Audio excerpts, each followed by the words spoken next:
All right, so we have game number one. And I'm seeing a Momo on both teams. Yeah, we got Momo and Grumper. So on Sook's side, I don't think I've seen Grumper on the team and Calibus. So Calibus, Grumper, and Momo coming in. So some sick stuff on that side. We have the new and improved Riken. We have Momo, and yeah, I want to say a little bit more. I would say standard kind of on Strizen's side. I'm glad he banned the Grumper first. I really feel like Grumper would have been really dangerous into his team. See, I agree. I think yeah. Grumper is really strong. I like you kind of look at Grumper and you don't think it's that good, but then whenever you like see it on the field and you start realizing like, I don't have an answer to this. Yeah, his biggest weakness that I've noticed when playing is like melee attacks, but even then, he's not gonna get one hit by like even a hook kick. He can be built to live it and stuff like that. But if he's just spitting out thunder strikes and like even mud shower is only 70 power, but if it's hitting your fire and your crystal Tems, it does not feel good. Very true. Like I completely agree. And I know that whenever I play against Grumper and there's no answer to it, and they have a Kinu, once it gets one or even two Kinu buffs, it literally sweeps the game on its own. It's nuts. Speaking of Kinu, Sook did not actually bring Kinu, interesting enough. And I think both players in the plus tourney in the finals, neither of them had Kinu as well. So I wonder if maybe there's just not enough room for Kinu on teams, or if people think the Protector nerf was too much and they don't want to play it. See, I think, so it's hard to really say because, okay, so when it comes to Kinu, obviously the main flaw to Kinu is the fact that it just doesn't deal damage, and if you click beta burst it feels bad due to stamina cost. So like I think because so many moves are getting such high damage, the Kinu buff isn't being as effective because it's still allowing for 2 shots or even 3 shots, and I think that might be the reason why some people are taking Kinu off their team. We are seeing a lot of like Raikan and Compire popping up as well. There's like Goolder and Calibus, so things that are strong into it are also kind of hanging around. So it definitely doesn't want to swap into a Ketsa or a Toxic Ink. So, oh, we're seeing the double freeze opener. Oh, I'm already liking this. So this is actually really funny. I talked to Sook about this after last week when he played in the club matches, I believe. It was either last week or 2 weeks ago. And Sook, I talked about it. I was like, so I want, like, have you ever thought about running plethoric? And he's just like, I have, but then he like talked about it, and I was like, I'm just giving ideas. I don't know if you talked about it. I was like, it'd be kind of cool because if you had plethoric with full speed OCR, nothing can outspeed it, right? And you get the cold breeze off first. And he's like, yeah, I'll think about it. I just feel like not having the stats and HP might be really bad. So I'm wondering if he took off the HP stat or put in plethoric to have more HP on Whip Lump instead of having to put a ton of speed on it. That would be pretty exciting. We see Strizen picking up the Banshee here. I wonder if it's possibly neutrality trying to counter the freeze opener. I think most are generally air spec, but it's an interesting choice into this opener. Yeah, I personally think Wind is better now. Before it was neutrality due to all the toxic comps being shown ghost. Right. But I think it's really, really strong to have Wind just because you kind of outspeed a lot of stuff in this meta. Not a lot of people running turbo, and you can get bamboozles off on yourself, which is pretty good. I mean, Rise as well, that demoralize. I know you like your Rise. I love Rise. I've literally had that was my first 7 SV Tem, and I literally have the same one from literally day 3 of the game. I bred it as soon as I hit Island 2 and found it. Well, hopefully we see some Rise today, because I think Rise is also really strong. I think speed control is always going to be good in Temtem as well. So, but we see no Naga, no Rise from either of these teams. It's just an all-out brawl between these guys. Both Momos making it through both ban phases as well. So yeah, I think Momo is actually going to get picked up on both sides because this should be a Riken Momo, right, on Strizen. I think so. I don't think you really want to pick Ukama into two waters and then a toxic. Unless you want it as a tank, but interesting. He is thinking about it, possibly to tank like the tsunamis and stuff like that. Yeah. I mean, it's rough to run both, honestly. Like both aren't very strong. I guess you'd rather run the tank and I try not to eat a toxic ink, I guess. Yeah, you probably don't want to pick Raikan into triple water either. So. And also like with the slightly low special defense on Raikan, the hyperkinetics are going to hit really hard too. So like Calibus and Volarin are really good against Raikan and Ukama. So kind of rough for last pick. I'd be really surprised. He's picking Calibus here over Volarin, which is kind of interesting. He's picking Calibus into both Banshee and the Vola. Yeah. We'll see why he was picking that. Alright, so on Strizen's side, we have the Banshee with Chamomile, and and Volarin, okay. Sook with Whiplump Oshiara. Let's see how this works. So that means Banshee can't be frozen, and it's almost like it has neutrality with Air Specialist, right? Yeah, that's really interesting. I think Chamomile, well, first of all, I think it should probably be nerfed, but I yeah, agree. It's really strong right now. 4 turns of immunity, 0 status effects, so no positive or negative, but 4 turns is a long time. Yeah, it really is. And especially since it's like, once the 4 turns are up, you switch out, you switch back in, it's 4 turns again. So, like, it's nuts. Yep. I think Chamomile definitely has to be nerfed to, like, 2 turns or something. 2 effective turns, so not, like, you know what I mean. Right, so maybe like 3 turns, so that way if you swap in or something, you get 2 turns out of it. But when you start with Chamomile, it's so nuts. Oh, interesting. He's switching Momo in for the Volarin. I feel like this is where the Cold Breeze is going. I feel like you'd want to maybe, if you wanted Momo in, you'd go in the Banshee slot, but... Okay, well Momo's already frozen. Yeah, that's going to be 2 turns of not having fun for a little while. With the Hypoxia going in Oshiara, 54%, which means Tornado. Yeah, it's the same amount of damage. Should be able to finish it. Hypoxia and Tornado, I don't think... Wait, I'm trying to think. Hypoxia is 130, right? Oh, is it? Or is it 120? Now I'm questioning myself. It's going to be close either way. But they don't really have a way to threaten this Banshee. They can't freeze it. They've got Aquatic Whirlwind and a Tsunami, but I'm pretty sure Banshee would be able to live both of that. Yeah, I think Tornado, if it can get that extra 8%, because it is 120 on Hypoxia and 135 for Tornado. So the extra 15... it's going to be like 1 HP, man. It's going to be like real close. I think it's going to live, yeah. So I wonder, do you leave the Banshee in then? Because it's not really threatened on the field. I feel like Sooks might be looking at attacking the Momo slot and taking it out before it can even get an Undermine off. Yeah, I'm trying to think of what he has to deal with the Banshee. He obviously wants the Banshee dead because the only thing that really deals with it is going to be Gyalis. He can't deal wind damage to it. He's going to have to do water damage with Whiplump and Oshiara. So if he wanted to Aquatic Whirlwind Tsunami, it wouldn't be that bad of a turn either because it's going to be hitting both damage and putting Momo into lethal range from probably 1 more attack. I wonder if you ever swap out the Momo here, predicting water moves and bring in the Ukama to maybe tank them up.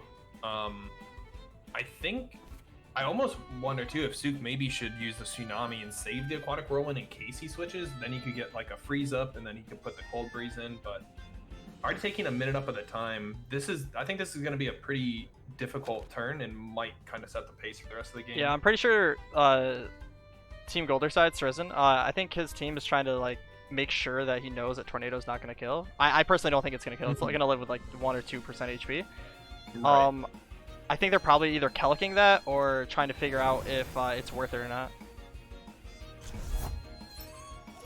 So Strizen does switch out into the Ukama, thinking it might be the Tsunami play, but it is the Tornado coming in, and that should hit really hard. And wow, that's down to 25%, which this has to be speed special attack. There's almost no way. Let's see if it eats this Aquatic Whirlwind, though. Ooh. So it hits the Banshee. Interesting. That's some good damage there. I wonder if that Aquatic Whirlwind would have been able to finish the Ukama, but... Okay. Okay, going for the Hypoxia, saving the Tornado. So one thing to think of is Ukama is alive. It has Aquatic Whirlwind, and it should be full speed, right? Because there's no way... Yeah, a lot of damage. So it should be speed special attack, so it should be able to outspeed Oshiara with 3 prio. But... do you want your Ukama to die, or do you want to save Aquatic for Momo or Gyalis? Because it's going to be really hard to kill Momo or Gyalis in this situation with the Tems that he currently has out. Like, I think you're okay with maybe letting the Ukama go here, because the Aquatic Whirlwind will kill the Oshiara, and if he switches in Momo or Gyalis, it's going to hit him pretty hard. If he switches in Calibus, though, that'll tank it really well, but Banshee's on the field, but Banshee's really low on stamina. So... maybe we're seeing Calibus come in and then maybe a Volarin come in for the Banshee, predicting the Calibus. It'd be good in both the Calibus and Whiplump. Maybe he's okay with letting the Ociara go this turn as well. Yeah, I feel like there's a couple things that might be the most optimal play, I would think, because it makes it to where if Banshee does overexert, it's going to have a 2v1 situation on the other side. I do think... Oh, he's going to switch to Whiplump. I was going to say he could Sharp Rain the Ukama, but we'll see what he goes with here. Okay, so he does switch out the Banshee, making sure it does get more play later on for the Tornado. Volarin coming in, getting the Hyperkinetic up. Aquatic Whirlwind, I see this going to the Ociara. There's no way it's Whiplump. Absolutely. So it does get the Ociara kill.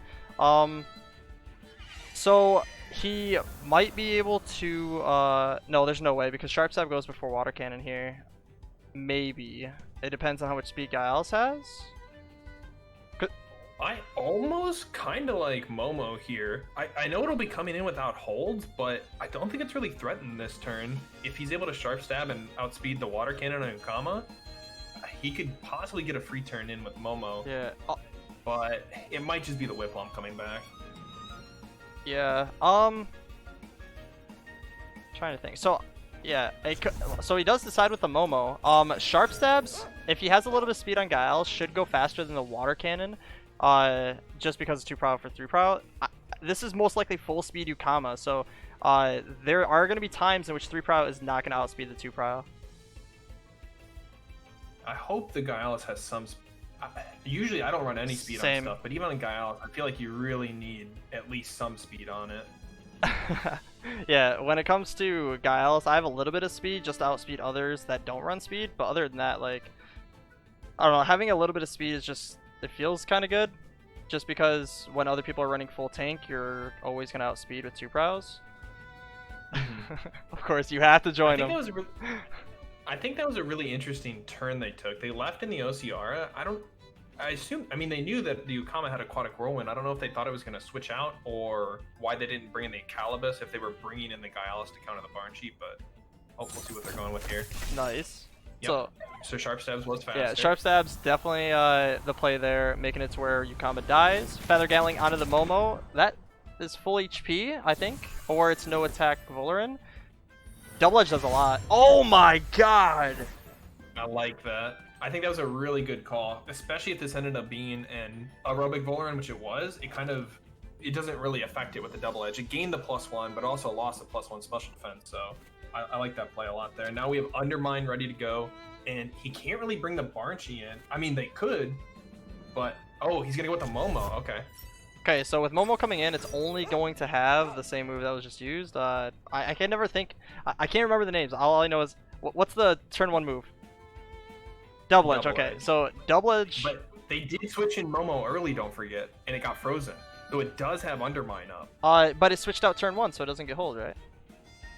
It switched. Oh, yeah. So Undermine is up. Now it depends on the speed on both Momos, right? Because Undermine should kill both. You better hope your Momo is faster than the other Momo. So Strizen has speed tie, so if there's no speed, which I don't know, yeah. I think... Well, Momo does have a lot of base special defense. I wonder if there's a chance that either Momo can maybe live the other Undermine. It would be really close, but Giles did just use Sharp Stabs, and Volarin has Hyperkinetic up, so Volarin is going to be able to go before the Giles. Yeah, and the Momo as well, so like even if Momo doesn't kill here with the Undermine, the Hyperkinetic is still going to take some damage if he decides to attack both. Or he could Toxic Plume. No, that'd be kind of bad here, actually. He either needs a Hyperkinetic or switch, but I feel like Crystal Bite's going into Volarin and Undermine is going into Momo, and I think he's just gonna flip a coin on which one's faster. I would be really curious if Crystal Bite could kill Momo from 70. I'm pretty sure it can't, but if it could, we could see a potential Whiplump swap in to tank up. Whiplump has pretty good special defense. It's not gonna like an Undermine, but it could tank a Hyper and an Undermine, and I'm pretty sure it could live. But I think we're gonna see both stay in and both double in somewhere here, and just kind of roll the dice on the speed tie. Yeah, and also something to think about: if Strizen does have speed on it, that means less HP because it's typically full special attack. I want to say a lot of people are running that, which means the Giles Crystal Bite could kill due to low defense. Oh, they're gonna hyper into the Gyalis? Oh, if he's faster than the Gyalis, he's gonna kill the Gyalis here. Do you think he's gonna eat the Undermine? Oh, he barked! Oh. Oh, wait, they split? Oh, it lives on one? Oh my god! Okay. Wait, that means the Momo should die here then. Wow! I'm really surprised that they split the hyperkinetic and the undermine there. See, and not doubled into the same target. so dropping the defense made it to where Crystal Bite killed, right? But now the question is, should you have undermined the Volarin to make sure it died? Ooh, the Volarin is gonna be the fastest thing on the Yes, field. and the rest of the game. Sharp Stab is not So- going to kill, which means it only can go into Hook Kick, right? It has +1 Yes. defense, so I don't even know if Hook Kick kills, because remember, this is damage from a -1 special defense for 70 damage off Stab Master, which means this could be like roughly 300-ish HP on a Volarin, 200-ish HP TV. So I don't even know if Hook Kick kills here, man. Even with War Drum. Well, the other thing to consider is Strizen's Gyalis only has double gash this turn, but we don't know what And item Toxic Plume. could have double. He can Toxic Plume, kill the Yes. Momo, drop the attack, and there's 0% chance that Hook Kick ever kills here, getting another Hyperkinetic the next turn. Oof, I don't know. This is kind of rough for Sook. I don't want to say double switch, but he could. Maybe he goes for the willpower drain, but even then, the Volarin's gonna be faster. It's really awkward. He does switch in the Calibus thinking the Toxic Plume comes in. Toxic Plume does come in, killing the Momo, so he sacrifices the Momo in the spot. Not getting an Undermine off feels really weird, but I mean, you gotta do, right? Double Gash comes in, 74% Toxic Skin. Okay, get a little value out of the Calibus there. Nothing crazy, but I don't really know how he's gonna be able to deal with this though, because I mean, to be fair, the Whip Lump can only really die. This is a bait switch, I think. So the Volarin can either hyperconnect Calibus, but in order to kill the Whip Lump, normally Whip Lumps do pretty well against Gyalises. So Whip Lump is definitely gonna do okay against Banshee, just because the only thing he'll be able to do is Beta Burst. So Gyalis Sharp Stabs is up. No, it's not. Huh. Wait, no, he did Crystal Bite. So yeah, Sharp Stabs is up for the Banshee to be able to get the kill, but Tornado is also up for Banshee. He double Hypoxied, he didn't Tornado. So he's ready to be able to Tornado later. I think he has to focus the Whip Lump here because he still has Banshee for Calibus. the Whip Lump also, I believe, does not have Tornado this turn. I think it only has Sharp Rain and Tsunami, so he can't even try to like Tornado into the Volarin and kill it. Oh. But he's gonna go for the Sharp Stab on Gyalis. Interesting. Is this a kill? Into the Noxious Comp. I think it No, was it's this. Oh, that's full no, speed. okay. It's for the freeze Wow. comp. Oh man, yeah, I think that definitely does it there. Yeah, because he has hyper and he can just kill that, and then yeah, that's pretty rough. We still haven't seen this Gyalis' item yet, so if it's Doppel, then Sook's Gyalis is just dead on Yeah. site right now. So the reason why that Whip Lump is squishy, by the way, for anybody in chat that doesn't know, he runs a freeze comp with the Yukama and the Whip Lump, and Cold Breeze has to go before Ice Shuriken, and that's it. I meant Oshiara.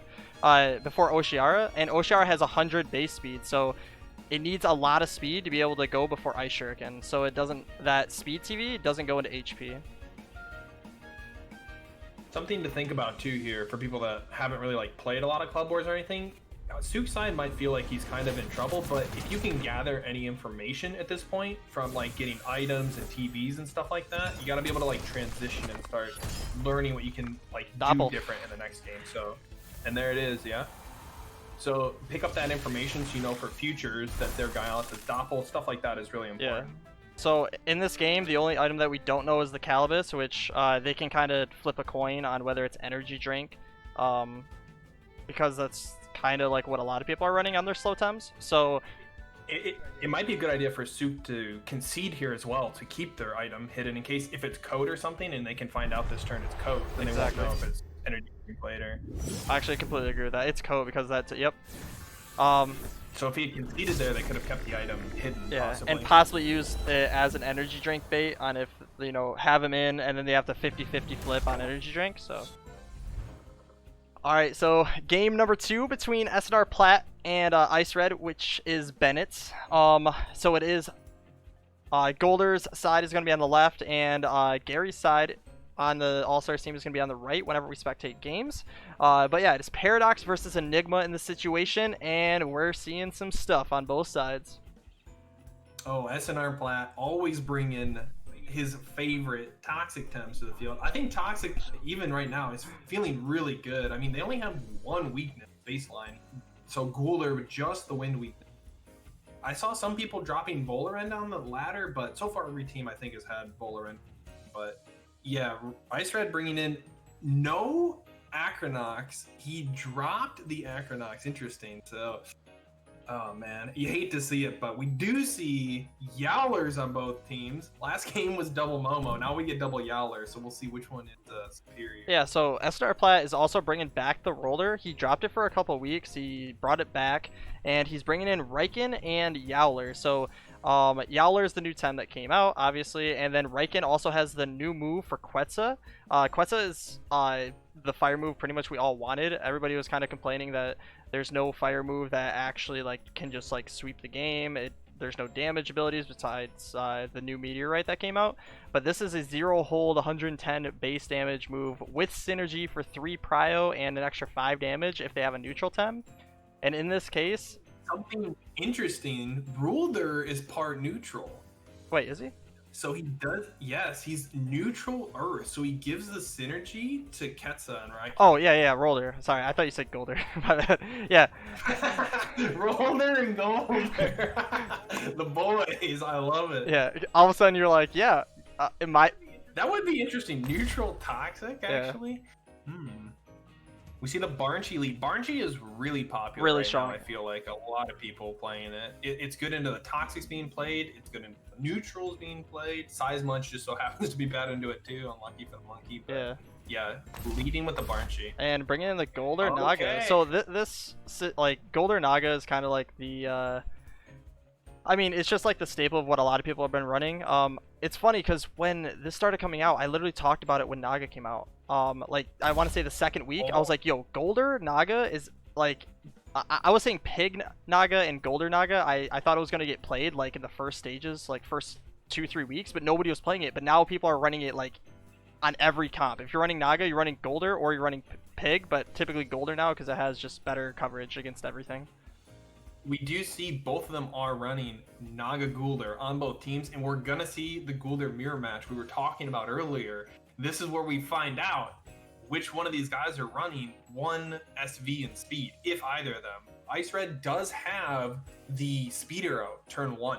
So if they're both 1 or even both 50, he's gonna be able to get off that Toxic Gank first. Yeah, so like we were saying, is if you have one SV Goolder, you have speed tie, which normally orange has the first speed tie. Let me think. Blue has the first speed tie, which means Toxic Ink will be going before Bamboozle when it comes to Plat side, right? So Ice Red is going to Toxic Ink. The way the turns are going to go, if they both have one SV Goolder, is Toxic Ink, Bamboozle, whatever Plat picks on Naga, whether it's Madness buff, whatever, and then Banshee, right? So this is pretty good on Bennett's side, I would say, because getting that free Toxic Ink damage is, I mean, it's always nice. It puts pressure on him not being able to click Madness buff. I'm wondering what this Banshee's going to be doing turn 1, if he's looking to just stay in and just hit the Goolder, because if the Goolder goes to Bamboozle the Naga, the Banshee's going to get a big Hypoxia chunk on this Goolder. So either way, I think Ice Red has got a pretty good turn 1, even if the enemy's Goolder is faster or slower, however you want to say it, under the Seed Aura, he's going to be getting big damage. I completely agree. I think what's probably going to happen is SNR Plat's going to know this, right? He knows where the speed tie is going to be, and I think he's just going to Bamboozle himself so that the Banshee can't hit him, and then he's going to switch in Adoraboros. I would be interesting to see if he takes Goolder here. He could go for a double swap turn 1 as well. Swap the thick skin Goolder in to tank the wind hit, and then swap in like a Doro to tank a Toxic Ink. He is gonna go with the Yowler though. Okay. Yeah. So yeah, here we go. Game number 2 between Platt and Bennett or Ice Red. Ice Red is coming out with a Goolder Banshee, and we have on Platt's side Naga and Goolder, the iconic duo, which has been destroying the game one day at a time. Is there a Goolder on the other side? I can't see past Naga's hair. I can't see behind him. It's so huge. See, on the bright side, right, you're the bald man, which means you don't have that problem. Exactly. Except I'm really tall, so either way, people can't see past me. But dude, you're pretty much Naga with no hair. There you go. I do float around from time to time. And yep. You have 3 tails and look like you're powering up. He's got like a beard going on or something. I don't know what's going on over there. The little goatee. What can Platt do this turn if he doesn't want to take the gamble, I guess, that his Goolder's faster? I personally think... Okay, so we have to first think, what is his Naga, Platt's Naga, going to do this game, right? What does it kill? What is its goal, really, right? And if you really think about it, it only does okay against Yukama. And that's kind of it. It can like hit like Banshee and like the other Naga like okay, but they have both high like pretty decent special defense, so it's not going to really do much. I think Ice Red's Naga on the other hand is looking pretty good into the Raikan and the Yowler. So I completely agree with that. We'll have to see. Oh, here we go. Let's see what they're going to do. Ooh, okay, so we did have either the 1SV where they were both 50. Yeah. So. Oh, okay, so he did bamboozle himself. So he was willing to take the Toxic Ink there. And I think that makes sense because now he's going to win the speed tie. Like I was saying, he might bamboozle himself in order to not eat the Hypoxia damage or Wind Burst, whatever he decides to choose from the Banshee. Now with this happening though, he did bamboozle, and that means now Platt has the speed tie, right? He can get the bamboozle off before. So if after Beta Burst it's 64, I don't know. I'm trying to think. Does Psy Surge kill here? And that's probably a no. Not at all. It's 100 damage. The same yeah, damage. I forgot. Yep. My brain thought it was 130, and that wouldn't even kill, honestly. So I wonder if Red could double into the Naga with a like Toxic Ink Hypo. Because I think Hypo might be able to do, what is that, like 34%? It would be pretty close. Oh. Switching the Banshee, okay. Okay, I like this. Alright, so the Toxic Ink coming through onto the Gyalis. It was most likely going to be a double in for the kill, and Gyalis tanks it 10%, and the Bamboozle coming through before the Psy Surge. So being able to eat that, wasting a little bit of stamina, and no Psy Surge up anymore. So both sides, Ice Red and Platt, have the annoying Goolder Bamboozle procs. So, but in this case, the difference between Ice Red and Platt in this situation is Ice Red can stay on the offensive, right? Platt's trying to keep his Naga safe, and since it's going to be getting doubled in every turn due to ×2 effectiveness, it's like it's going to be rough, right? Because Goolder can either Toxic Ink or it can Bamboozle the Gyalis before Naga does anything. So the one thing I do like about this too is Red has the Speed Arrow back now, so he can go before the Bamboozle if the Naga wants to stay, and it's going to die to that Toxic. Exactly. Bennett or Ice Red 100% has the aggression here. So Platt has to be proactive on how he's going to be able to deal with this. And the thing that sucks, though, is Gyalis is in. He can't switch into Doroboros because this is a Crystal Bite Toxic Ink in a Naga slot. So he has to think about what he's going to be able to do here. Raikan might be the best chance here to be able to eat the Crystal Bite and be able to eat the Toxic Ink decently, not like amazingly, because eating 2 ticks of Toxic never feels good. Here comes the Raikan. Let's see if he read it and he went with the hook kick or if he stayed with the Crystal Bite. So the Toxic Ink comes through for the ticks, and Toxic Ink coming through on the Gyalis. Okay. And then it's either Crystal Bite or hook kick. I think Crystal Bite just covers more. Yep. Crystal Bite coming through. So yeah. It still does pretty good damage. That was like, I think at least 20% damage. Raikan's under 50% already. Yeah, I think Bennett definitely has a really, really good situation here. Platt does have the Speed Arrow back, which means he can either Bamboozle the Toxic Ink. If he doubles into the Gaialis, Red does not really have a great swap in. He can bring in something like Ukama, but it is going to get hit by a Toxic Ink either I think way. this might be a Yowler turn, but if it's a Yowler turn, that means Naga has a free switch in, right? So I think he can't switch in for the Quetzal synergy. So if Plat thinks about this, I really believe Giles is getting swapped into Naga.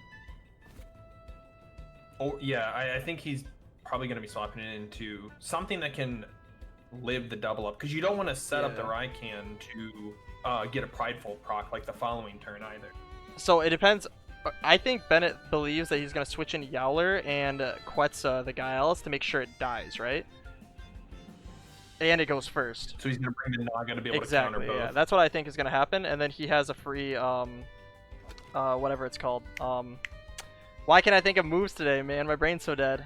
Fury? Yeah, Naga's Fury. I think this is going to be a tough turn. I think this is the first turn where both players can make some choices here that the other is going to have to... As people call the coin flip. If Pat decides to stay that double and he brings in a Naga, Naga can take a Toxic Ink, but then the Goolder is going to be faster next turn if you're bringing in But the only thing about that is his Goolder is going to have the speed tie because his Goolder is going to stay in. So if he Toxic Inks, he's going to lose speed tie, so Bamboozle comes out the next turn before that. Or alternatively, he could Bamboozle whatever he's bringing in this turn and then gain the speed arrow for next turn. But I don't know. This is this one's we're getting a little too deep. They're already down to 40 seconds on the reserve timer, so these are probably the most important turns. Yeah, this right here, I think actually might just like whatever situation happens here could be the game. Okay, the Ukama, not the Naga. Okay, I mean it definitely makes sense. Quetzal coming in and the Toxic Ink. Yep. So he wanted to cover the Naga being able to switch in, but he brought in the Ukama to be able to sink the damage instead.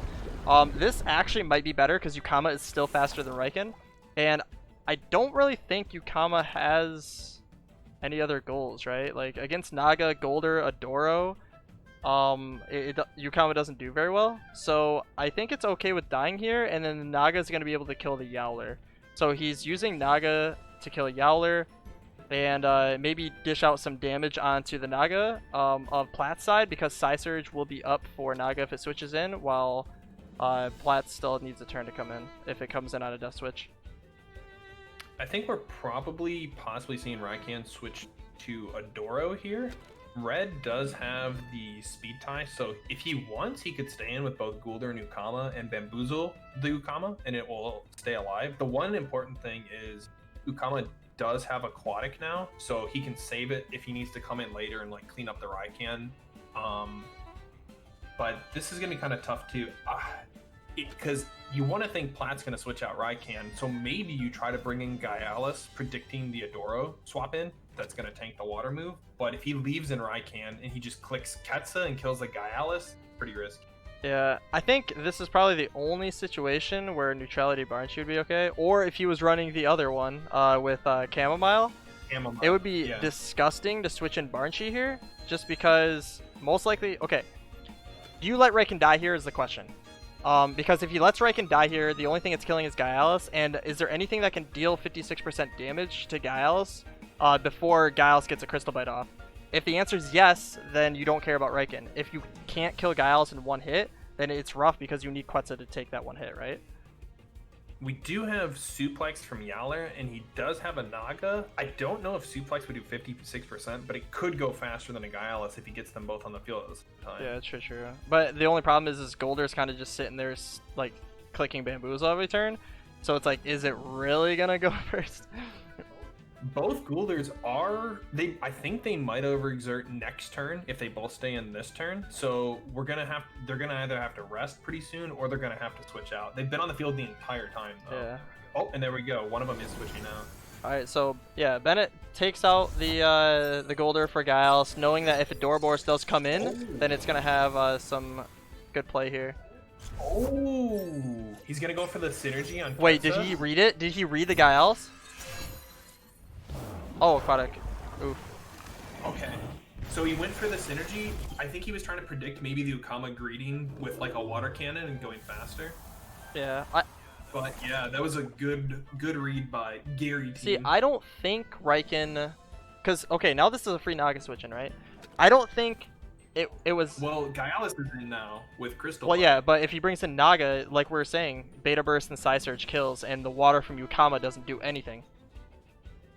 Ooh, that's a good point. Yeah. Because he can't sharp stabs, and even if he doesn't have Psy Surge, Ooh, Baton Pass. I like that. Interesting. I haven't seen that. That's actually not. I like that because you'll lead Naga, and you're okay taking like a Toxic Ink or a Noxious Bomb early, and you switch out, you come back in, you get 10% health back. I like that a lot. Yeah, same. And then yeah, I think this is definitely a turn that definitely lets Plat take control of the game, because now it's like Giles has to switch if he wants Giles to live, right? He doesn't care about Yukama, so he can suplex and beta burst. Let's see here. Who can eat that? Goolder, I guess? So, okay, so there's a couple things that can happen. He could switch in Goolder and then water cannon the Naga. And if he ignores the Naga, that's some big poison ticks going in there. But he could read that the Gyalis is switching out and go for the Ukama as well. I think you're okay leaving the Ukama in because it's not going to do anything else the rest of the game. So I think you're okay like going for something here with it. Yeah. But okay, yep, he is going to switch. See if it's the Goolder or maybe the Naga. The Naga coming in here too can take both these hits fairly well. Very true. 80%. Wow, not even 20%. Well, it does have a resistance badge. It does have Camo, so that's something that we do know. Let's see if this somehow kills Yukama. Oh, and it does. 20%, just barely. Now we have to think, is this better? Because now he gets a free Goolder switch in, right? Bring Gyalis back in because there's double Decidor. Very true, and that means Sharp Stab should definitely get the kill here due to no +1 defense. So, if he's going to bring Gyalis here, then the enemy is probably going to swap their Naga to Goolder. So maybe you bring Banshee? Oh wait, SNR Plat actually has the speed arrow right now, and they probably don't know if their Nagas are like 1 or 9 SV or what it could be, so... Yeah, so he's going to go for the Banshee here. I was wondering if he's going to do this, because now he can double the Naga slot with a wind move as well. And he and then Yowler doesn't really get any value here. Yeah, I get you. He could also threaten doubling the Yowler with betas. Yeah, but do you actually care? Because Yowler isn't going to be able to do too much on this field, which means he's going to have to switch out. And if you can threaten the Naga and get the Naga killed, I think that's good too. And if Hidoro comes in, like, you don't really care because you have Banshee. So, do you... I think the Banshee was really good here, though, because he can't bring in any... I mean, he's going to probably have to switch here. Maybe he just leaves Naga and tries to get a Beta Burst off because he does have the Speed Arrow. He could be faster than Ice Red if they're tied. Yeah, because this should be a Hypoxia Beta Burst into Naga. Maybe even a Psy Surge because Naga is exhausted from the suplex. True. To just preserve stamina if you know you're going to be slower anyway. Hopefully they don't run out of time here. The timer's ticking down. Yeah, I saw it click 0, so I hope he clicked his turn first.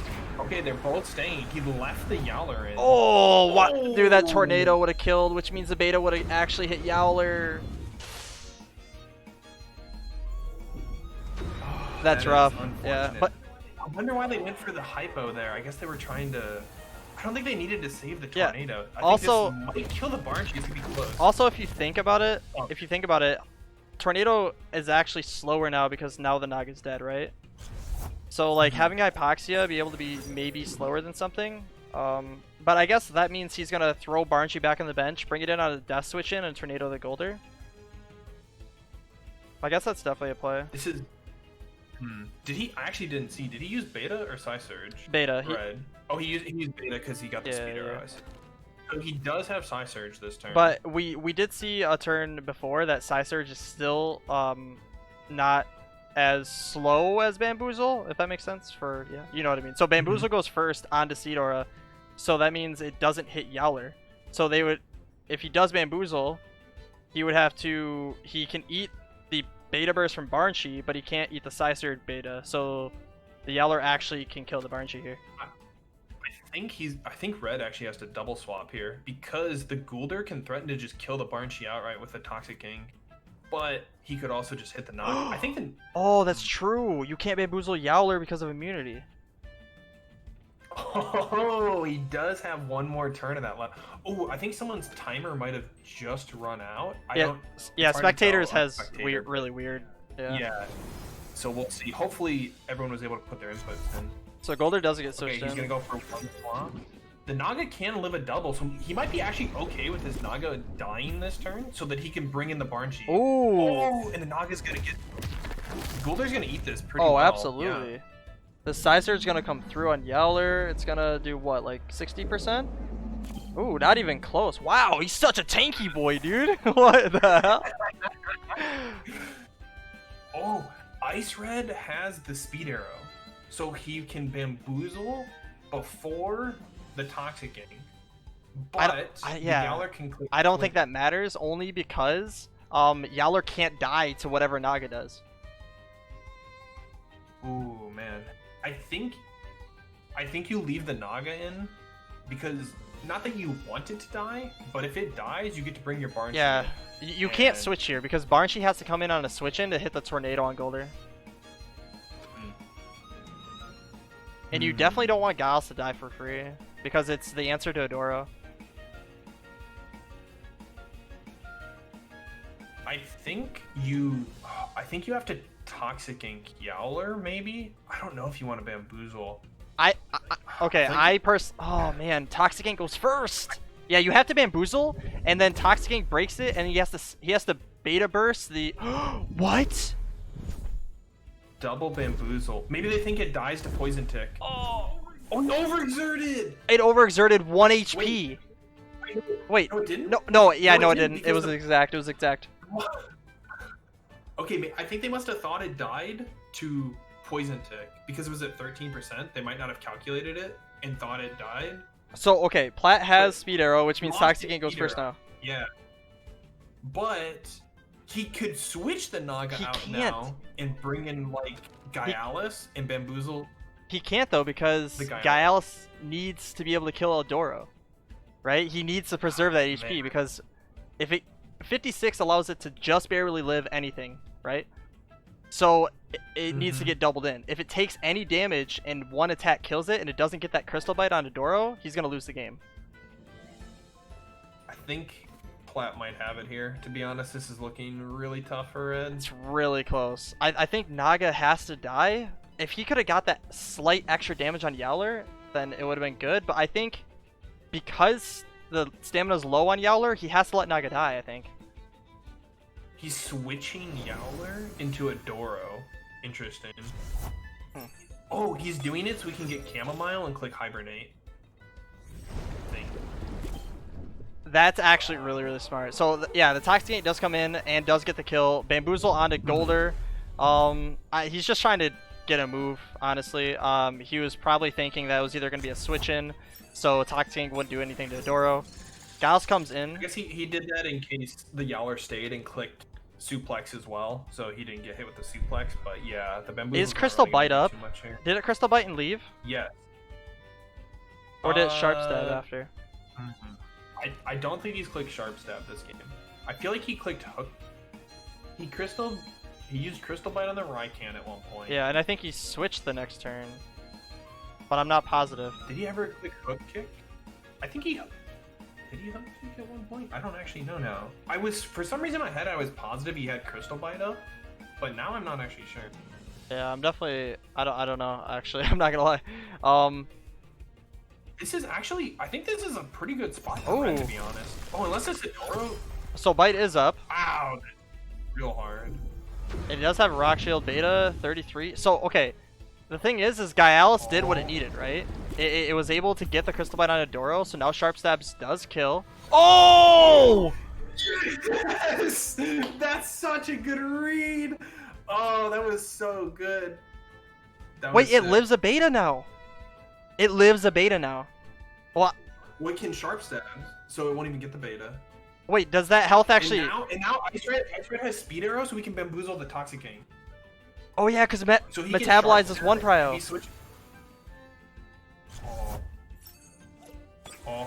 So he's gonna switch free into bamboozle. a sharp stab, most likely.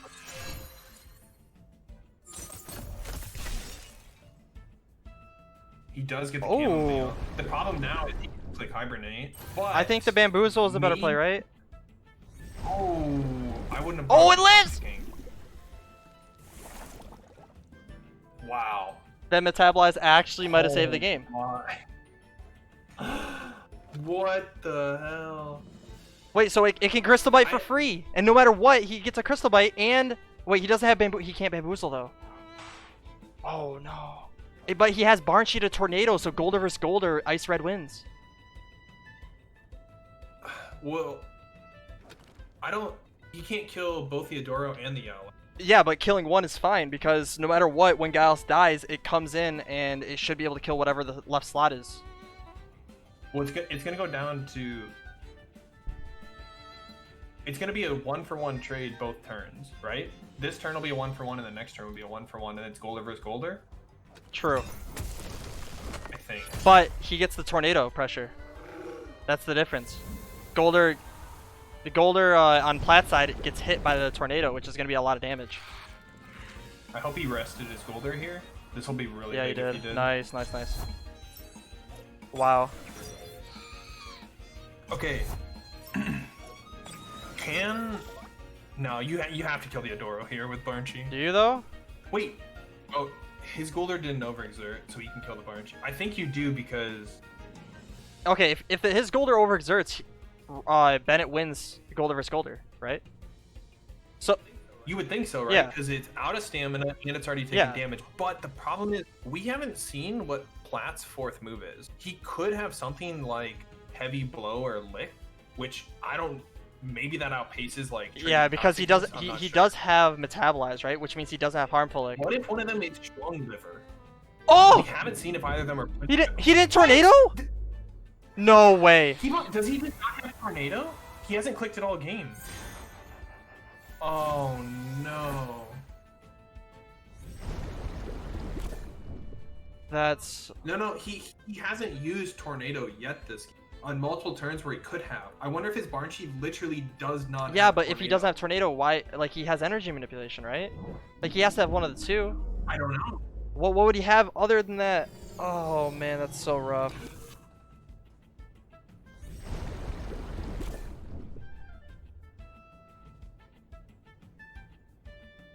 That's gonna take 2 more inks. Oof. And he's getting spammed with exhaustion. Exactly. So that rest doesn't even matter at this point. That is unreal. I'm not. I don't know. I feel like he just doesn't have. Yeah, and he has Bamboozle to proc every turn. He can't have Tornado because there was another turn earlier. Remember when we're like, oh, just click Tornado here. He hypoxied, yeah. But I'm trying to think of what his move pool is. That means he has Turbo?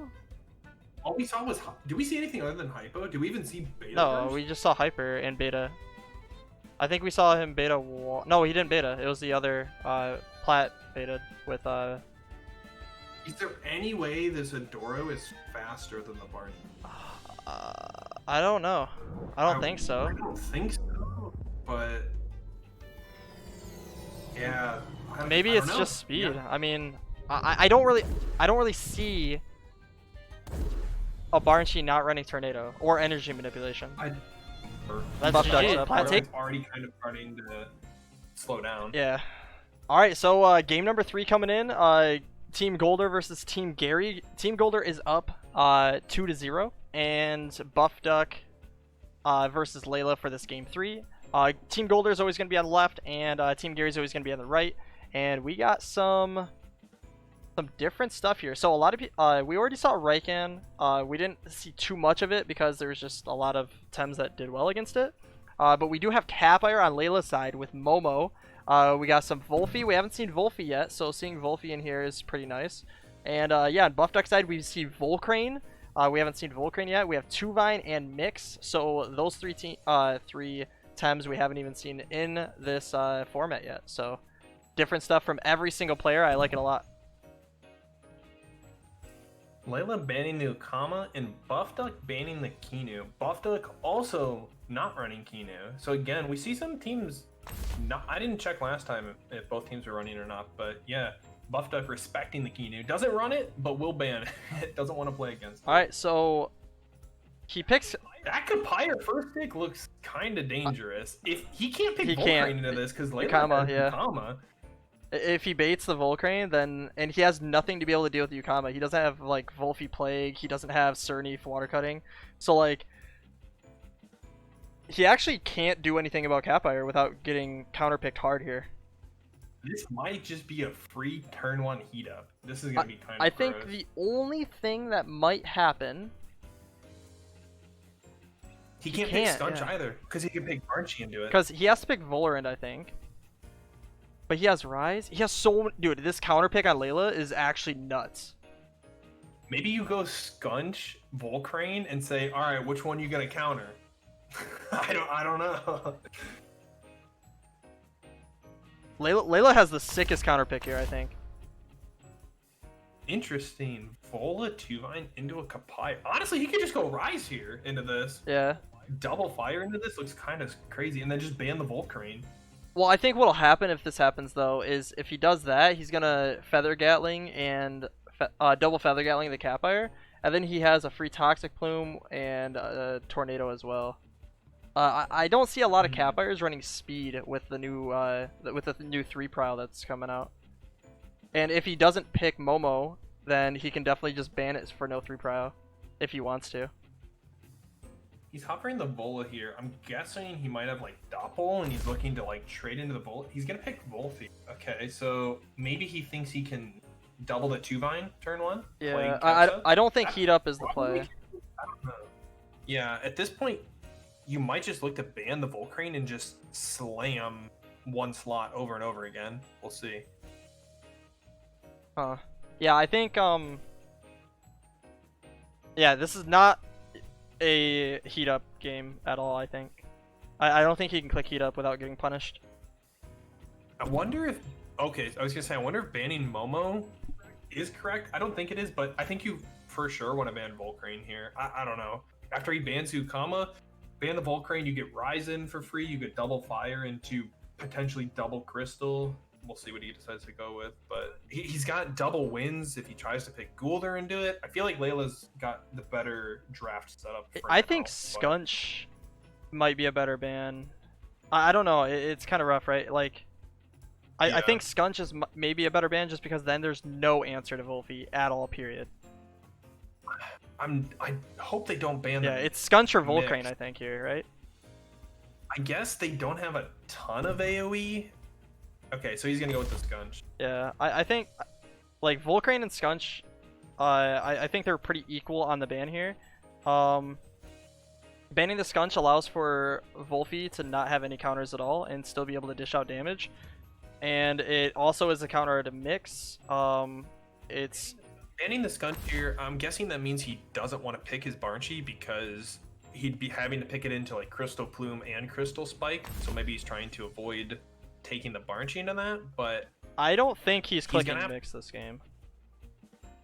It's really hard to click Mix this game. I think this is tough then. Layla has to decide. If he thinks he's going to take Goolder, he's got to probably go double wind I think this is Momo and Volarin. Okay. Yeah, if you ban the Skunch, I think you're probably already deciding you're most not likely running not Banshee. taking Yeah. Banshee. Yeah. I think you can definitely go Volarin here, yeah.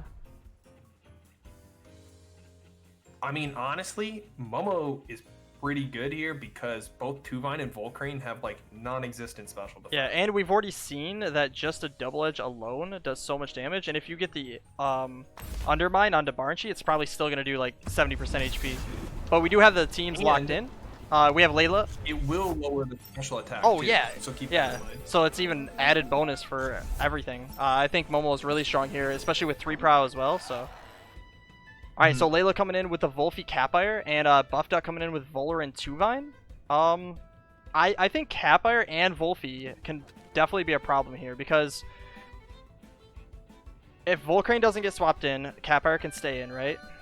If Volphy has no counterplay, so you want to kill Volphy, but at the same time you want to kill Capire. Now you have to like choose which one do you want to kill, and I think Capire. I don't know. I don't know which one to go for because you do have Volcrane to deal with the Capire and the Raise. So if you kill the Volphy, you should have an okay time unless Momo kills your Volcrane. I think if you kill Volphy, you put Volcrane on your bench until final 2. This is gonna be I think Layla has a really good turn. Like a lot of options that are really good. I think Buff Duck is gonna have to make a pretty hard read this turn. But like, if Layla just doubles into the 2-Vine with Plague Ketsa, and even if he switches in Volcrane, then he's trapped in against a Dust Vortex next turn. If he leaves in 2-Vine, he can swap in. Oh, he's gonna switch out Volphy turn 1 to Momo.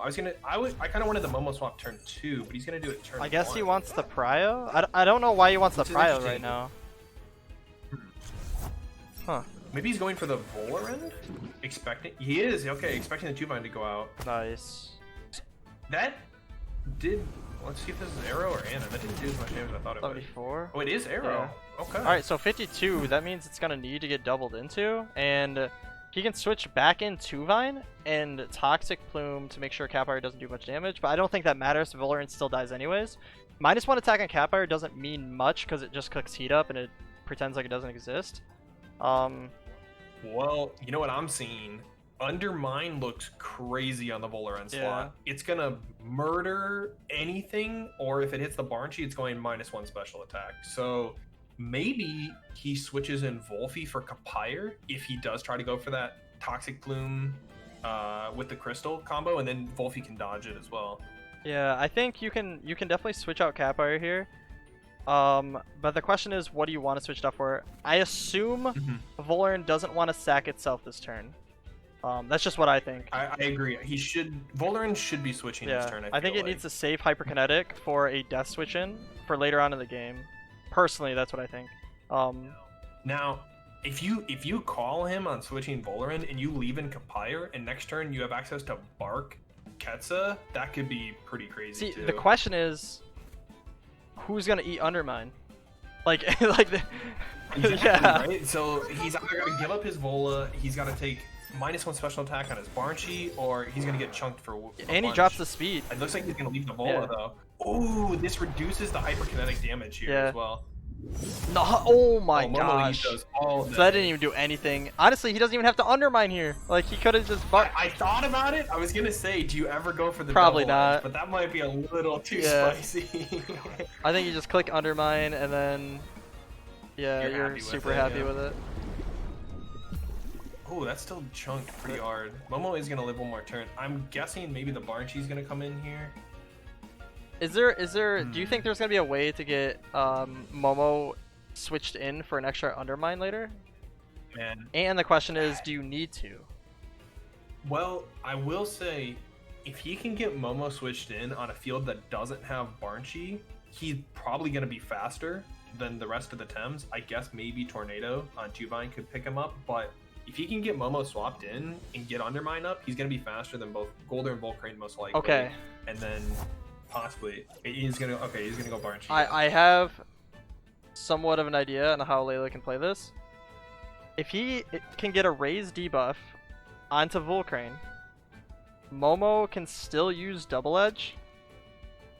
And if it gets the kill onto Volcrane with like a double in with like Volphy or something, then he gets Undermine for the 2-Vine later. Let me ask you this. Does Momo need to do anything else this game? If it just barks this turn, are you happy with that? Or should you switch it out and try to get some more value I out think of it? In order to kill Volcrane, so okay, it depends. If Buff Duck can kill Volphy, Volcrane kind of wins the game. Right. So that's the question. Are you going to be able to deal with... is Buff Duck going to be able to deal with Volphy?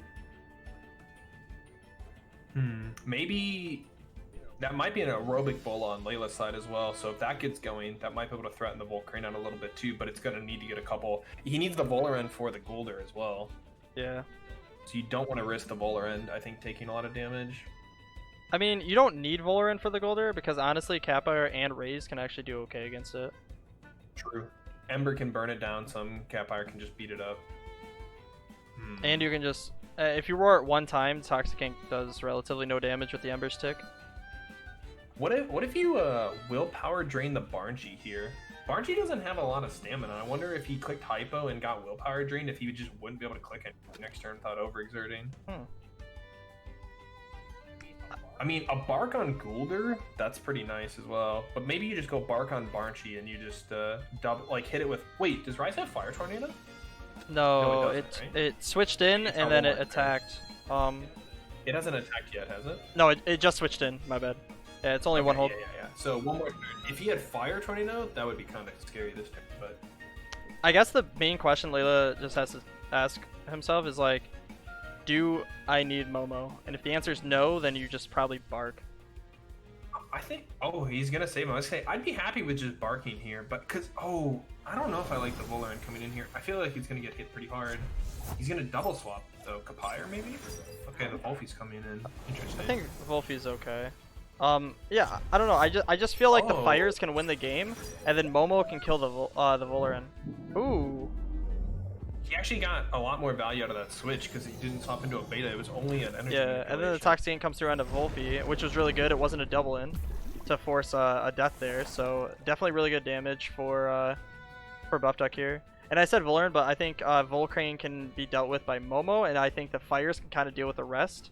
I think that's kind of what he's thinking of, so he doesn't really care about Volarin here. He doesn't need it to kill Goolder. He can kind of just chip it away. I think that's what Layla's thinking, maybe?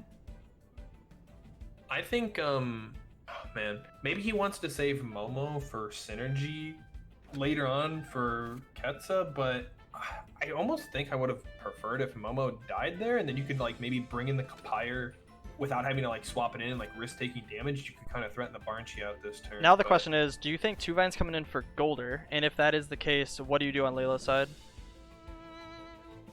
I want to say we don't know what this Volarin is yet, right? So if it doesn't even have like Noxious Bomb or something, it can't even really threaten the Banshee this turn.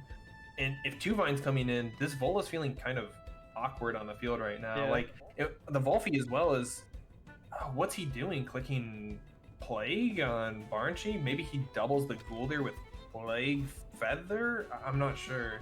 I'm not a big fan of this switch. I feel like it doesn't do anything against the current field, and it can if it is Noxious, or if this is anaerobic, then I guess it would be okay to do this, because now you can Noxious Bomb and just kind of... Because Banshee wants to kill Volfi over Volarin, right? So if it is anaerobic, we're going to find out right now. We do see the Noxious Bomb. Oh, wait a minute. This is a neutrality Banshee, because it didn't get exhausted. It did not. So... Oh, man. And there goes the Volfi. I think Volfi was really important this game. Yeah. Because now how do you deal with Volcrane? You're going to need to use Momo, right? Like 110% you need Momo. And he's going to have to swap in Momo because it doesn't have Undermine. He can't do it this turn either. And he also can't double edge Volcrane because, well, I mean he can, but Volcrane will go first and kill Momo. Yeah, that's what I was saying. I think he needs the raise to come in for a debuff before he can actually let Momo kill. So if he's gonna leave Momo in until the end of the game, he might have to like sack a rise for it. It is good though, because Noxious Bomb does kill Banshee here. With the... I wonder then if you're doubling the Banshee slot. He still doesn't have Fire Tornado though. I think he's getting Toxic Inked onto Raze, so you have to think about that too. I think you kind of want to leave Raze here and just double the Banshee slot, because with like an Ember or something. So like if Banshee stays, you kill Banshee with, and then you get like an Ember tick on Goolder at least. Yeah, I think. And then if he tries to bring in Volcrane, you've got an aerobic Vola. It's not sped up yet, but okay. So Stoneball does not kill Rise, right? So. Well, hopefully. I don't know if he's 0 HP or what, but... I mean, I don't see what Razes would use if it wasn't HP. So, okay. If Rise lives the Stoneball, if it can King's Roar instead of getting a Demoralize proc off, that's the same thing to let Momo go in first, right? 2 turns away from King's Roar, though, right? He switched back. Wait, was it off of death? Oh, it was off death, too. It was off of death, so it's not even one hold. Oh, Volarin. Banshee's gonna get a little value out of this before it dies. I don't think that's too bad. I don't think that's too bad. Okay, he's able to pick up a kill. Let's see if he gets an Ember Burn. This would make oh, Fire Flame. Interesting. I think I would have. Maybe he doesn't have Ember. Ooh, harmful lick. 50 to 26, so it doesn't die to one more harmful lick. A Volarin comes in. See, this is where it's awkward, right? Like if you would have switched out Capire and then switched back in Raise and ate a Stone Ball for it, I think that might have been better because you need the -1 special, right? You need it. So if he would have switched out to Capire, you can assume that... I don't know, actually. You can't really assume because I think the only way Buff Duck loses if he doesn't split damage, right? He has to attack both Tems, Volarin and Raze, because he can't let Momo in for free to get Undermine. If he does, then it's like Layla has a chance in the game, right? If Undermine goes off into Volarin, then yeah, Layla wins. I think that's honestly the goal that Buff Duck has, is do not let Momo Undermine. That's it. Oh man. I don't even... This is the turn I think he has to try to get Momo in to get Undermine. Yeah, but he can't. But... He can Harmful Lick Volarin, and then he can just Stoneball Raise. Yep. Or he can Toxic Ink Raise and just Embers the Volarin. Yeah, like there's no safe spot. And then you can just Stoneball later.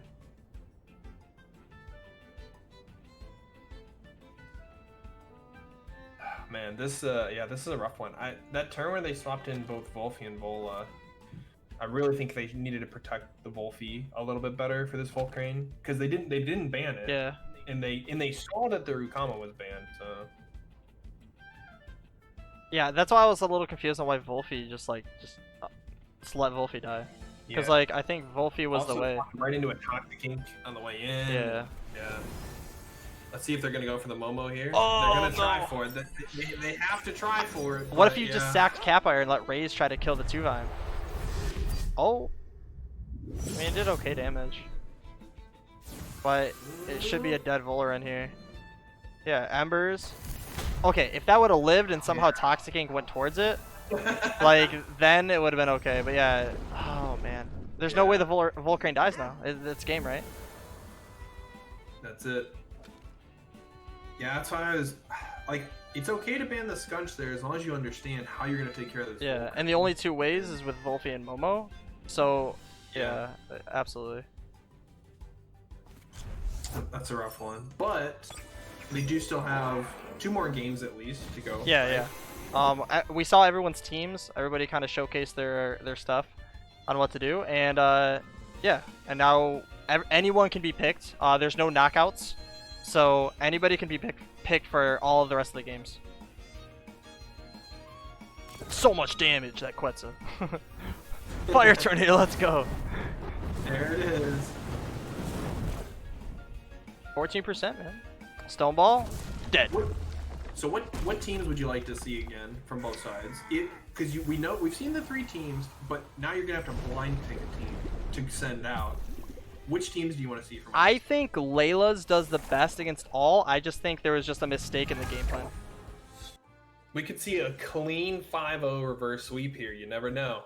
True. Yeah. Okay, so we could just see these two face each other for the next 5 games too if they're too stubborn. They don't want to. Yeah, it's like no. I don't want to stop playing, dude. Let me play my Banshee Momo. The salty run back over and over. Oh man. All right, so in this situation, I think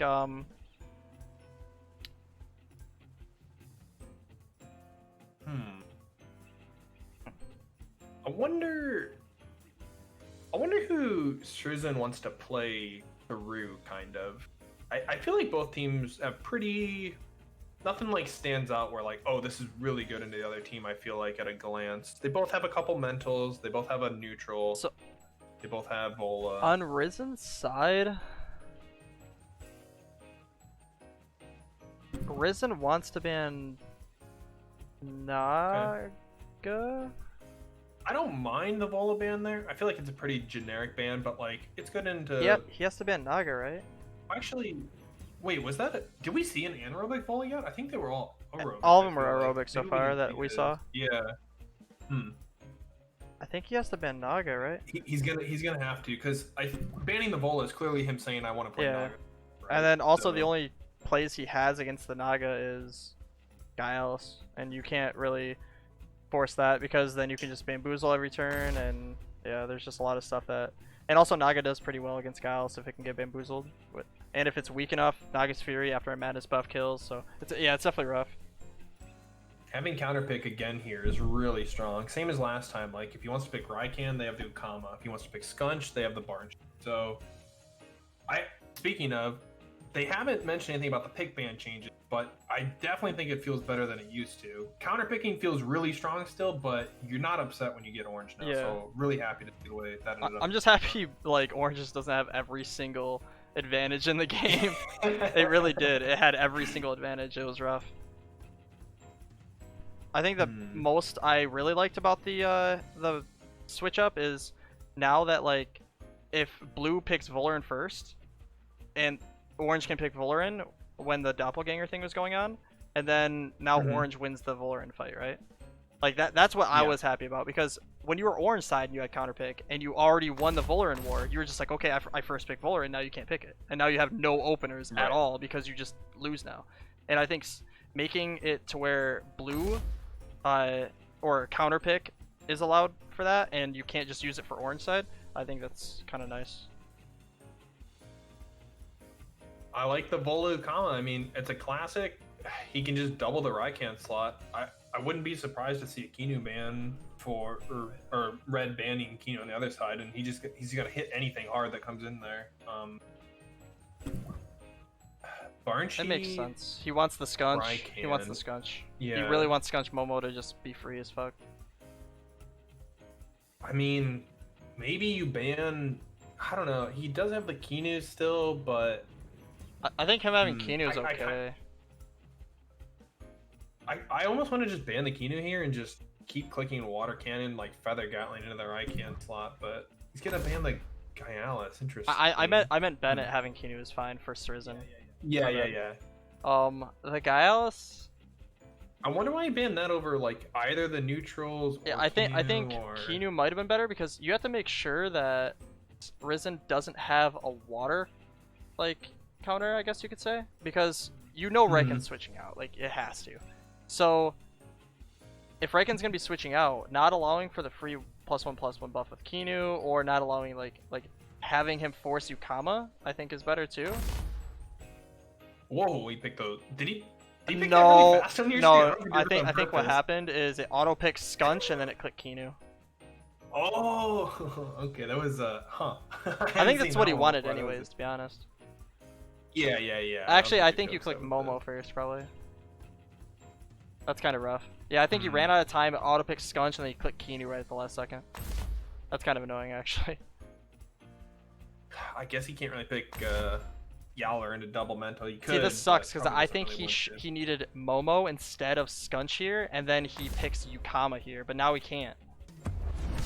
But yeah, he's the games are getting thrown in. Ice Red going in with Volarin Ukama, the ultimate duo of the Tukma patch, and Strizen with Raikan Banshee coming on in with the new Quetzal. Chamomile Banshee being showcased again, and let's see how this turn 1 is gonna go. When it comes to Ukama, what are your thoughts on Ukama now with the fires being picked up a little bit more? I mean, I have like a love-hate relationship with Ukama. For the longest time, it's either I do 50% to the entire enemy team, or it gets banned, and it just because it murders the entire enemy team. Right now, I feel like it's, I mean, Vola Ukama, we see it here. It's still a good pick. Like, it's really hard to counter this combo. Like, you get the water cannon synergy. If it's aerobic Vola, like with attack, you can do physical and special damage. Like, I think Ukama is a nice slot in right now with people trying to put Raikan or even some of like Earths here and there, but it's hard, right? Because like if Horizon had picked Ukama, then 4 of the Tems on red side take half damage. Yeah. So it's kind of hit or miss, I'd say. But I think for the most part, it's pretty consistent. Yeah, I think so too. I think before it was like, if you click Ukama, even if Ukama looked like it was in a bad situation, like in Tukma patch, it was like no matter what, it got insane value. Sure. But I think now you're gonna get the water cannon, you're gonna get and then the your turbo. You're gonna water cannon, aquatic, turbo, like almost every game, and doing that alone is already worthwhile. So Interesting. He's gonna. Wow, he's gonna try to tank this. I think, unless he's swapping Raikan as well. He might swap. Okay, yeah. he is. Interesting. Wait, so what's gonna be getting hit here? The Momo is gonna be tanking both of these. This is gonna hit really hard. I mean, this is what. Maybe he didn't know it's. See, this is why I was saying that you might need Yukama, right? Oh, he's going for the Nosh. Oh, he was predicting the Kinu swap in here. Oh! Yeah. Like, that makes sense, because Kinu was most likely going to eat that, because it was the only thing that could eat Water Cannon and Noxious Bomb, right? And that's why I was saying, like, you might need Kinu and Yukama, just so that you can switch in to make sure that you can kind of tank both situations. But now you have Undermine. Now the question is Aquatic Whirlwind faster? And if we remember the speed from before, pretty sure Yukama was... Wait, no. Yukama... You know what I just noticed? This is a anaerobic Vola coming out from red. So if... It's not going to do, I guess, much against Raikan and Skunch, but this Banshee's going to have a tough time dealing with it. And the Kinu. This Momo also can't switch because it's dead if it switches. But you have to use a priority move on this Momo, I think. Well, it's hard to say. You could go for the Hyperkinetic on Momo if you're okay with it going for like a Bark or Willpower. I don't think Undermine could be fast. Well, it could be faster than Hyper possibly, but I kind of like clicking Water Cannon on the Kinu slot because it's just gonna get value either way. You don't want Undermine to go off though. Aquatic onto Momo. Well, it depends on the speed.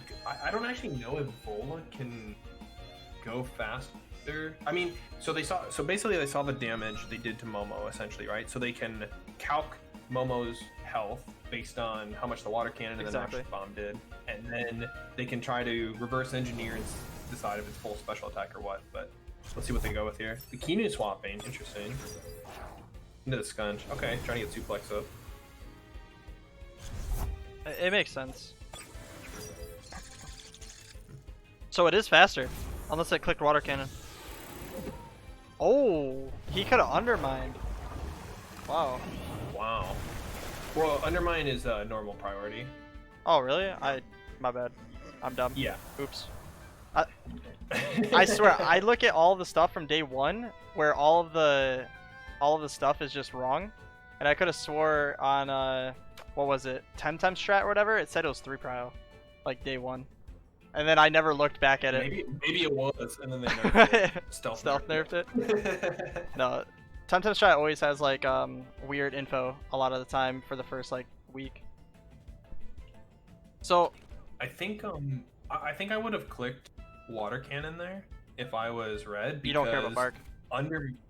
Well, yeah, but if he did click Undermine on Ukama, it won't kill, and I don't think you're upset about that, because then you have Whirlwind this turn. Because the biggest thing is he's going to suplex Ukama. I think suplex just kills Ukama at -1, probably. I think so too, but you also have to think, right? This Ukama should have speed. Right. Actually, wait, no, I'm wrong. Because the 3 prio of Momo went first, Yukama shouldn't have speed. I meant, my bad. Which means it has more survivability with health. Unless Momo had. Oh yeah, like full speed. Yeah. So, I mean, he can switch in Kinu. Actually, wait. But then you're switching a Kinu into Aquatic. Yeah, it doesn't matter though, because what's gonna happen is I don't think Skunch wants to kill, because Quetzal will kill Yukama after with 3 prio. Oh, to get the prideful proc. So, I mean, he has to Savage, I think, anyways. And then hopefully it lives with like 2 health, so then it can get a prideful proc off, because it doesn't. He doesn't care if Raikan gets hit by Gallus this turn. I really wish he'd clicked Water Cannon last turn and saved Aquatic. I think that would have been big this turn. Ooh, he switched out Gallus. I don't think. Oh, okay, that makes sense now. Can he live? I don't know. Be able to live this. If it's full HP, I think so. The Raikan will. Oh! Wait, it would have died. Wow. I think it would have died. Savage Suplex is 2 times damage. Oh! Wow. That's actually huge. Wow. Whew. Okay, so Ninja is up. How fast is the Skunch is now the question. I mean, I think a other question too is the Raikou now faster than the Ukama? With 3 prio? Yes. Because it's got +1 speed and it has prio. We can now understand with even Hido going 61, it has HP. It's like 450 HP. Man. So that means Ninja should kill here by itself. I don't want to say this Goolder isn't going to do anything in this game, but it's not going to do anything in this game. Yeah, I think that turn right there was huge. Yeah. Look at all the buffs on the Raikou, dude. I mean, all he does now is he just doubles into the Ukama slot. Yeah, and just leaves Goolder there, doesn't really care about it. And then Hido's it if it needs to. Yeah, this is rough. Yeah, that was a huge play. I think, yeah, Ninja, Quetzal, I think both of them are faster than Ukama. Ukama's bulky. You can tell by how much damage it took from Hido. I mean, best case scenario for Red is if his Ukama gets Whirlwind off before the Raikou, and then he like inks into the Raikou, and maybe that double can kill. See, the problem with that is it still lives both with +1, I think. Right. So, oof, this is looking rough. He also still has to deal with the Skunch at some point. Like, the Skunch is just gonna be free firing for the next couple turns. Yeah. This is War Drum as well, so that's even more damage for Raikou. Yep. So because it's not resistance badge, it could barely live the Ninja, but there's no way. Oh. Wow. He's gonna try to buff up the Skunch. I mean, it kind of makes sense. Kinu's dead, right? So like, Skunch kind of can't die. Oh, this is gonna hurt. This is actually really good for him. He's just trying to make 2 Tems that can't die. That's literally what he's doing. He doesn't care about Kinu at all. He's just gonna sit Kinu here and I think just like revitalize and Hypno the Goolder. Yeah, he doesn't care if Kinu dies at all. And it's a snare, Hypno. If he did, imagine if he just stayed in with Raikou and he just double clicked that slot and just killed the bull. And then be another prideful. I think what he should do here is he's faster than Volarin. So if he wants to hyper the Kinu, go for it. But Kinu can probably Hypno the Goolder and then he can Savage Suplex the Volarin. He doesn't care if Kinu dies. He already got the +1 on the Raikou and the Skunch, and both of these Tems can't die. He might just swap to the Banshee too, try to squeak out one more protector if he really wants it. Yeah.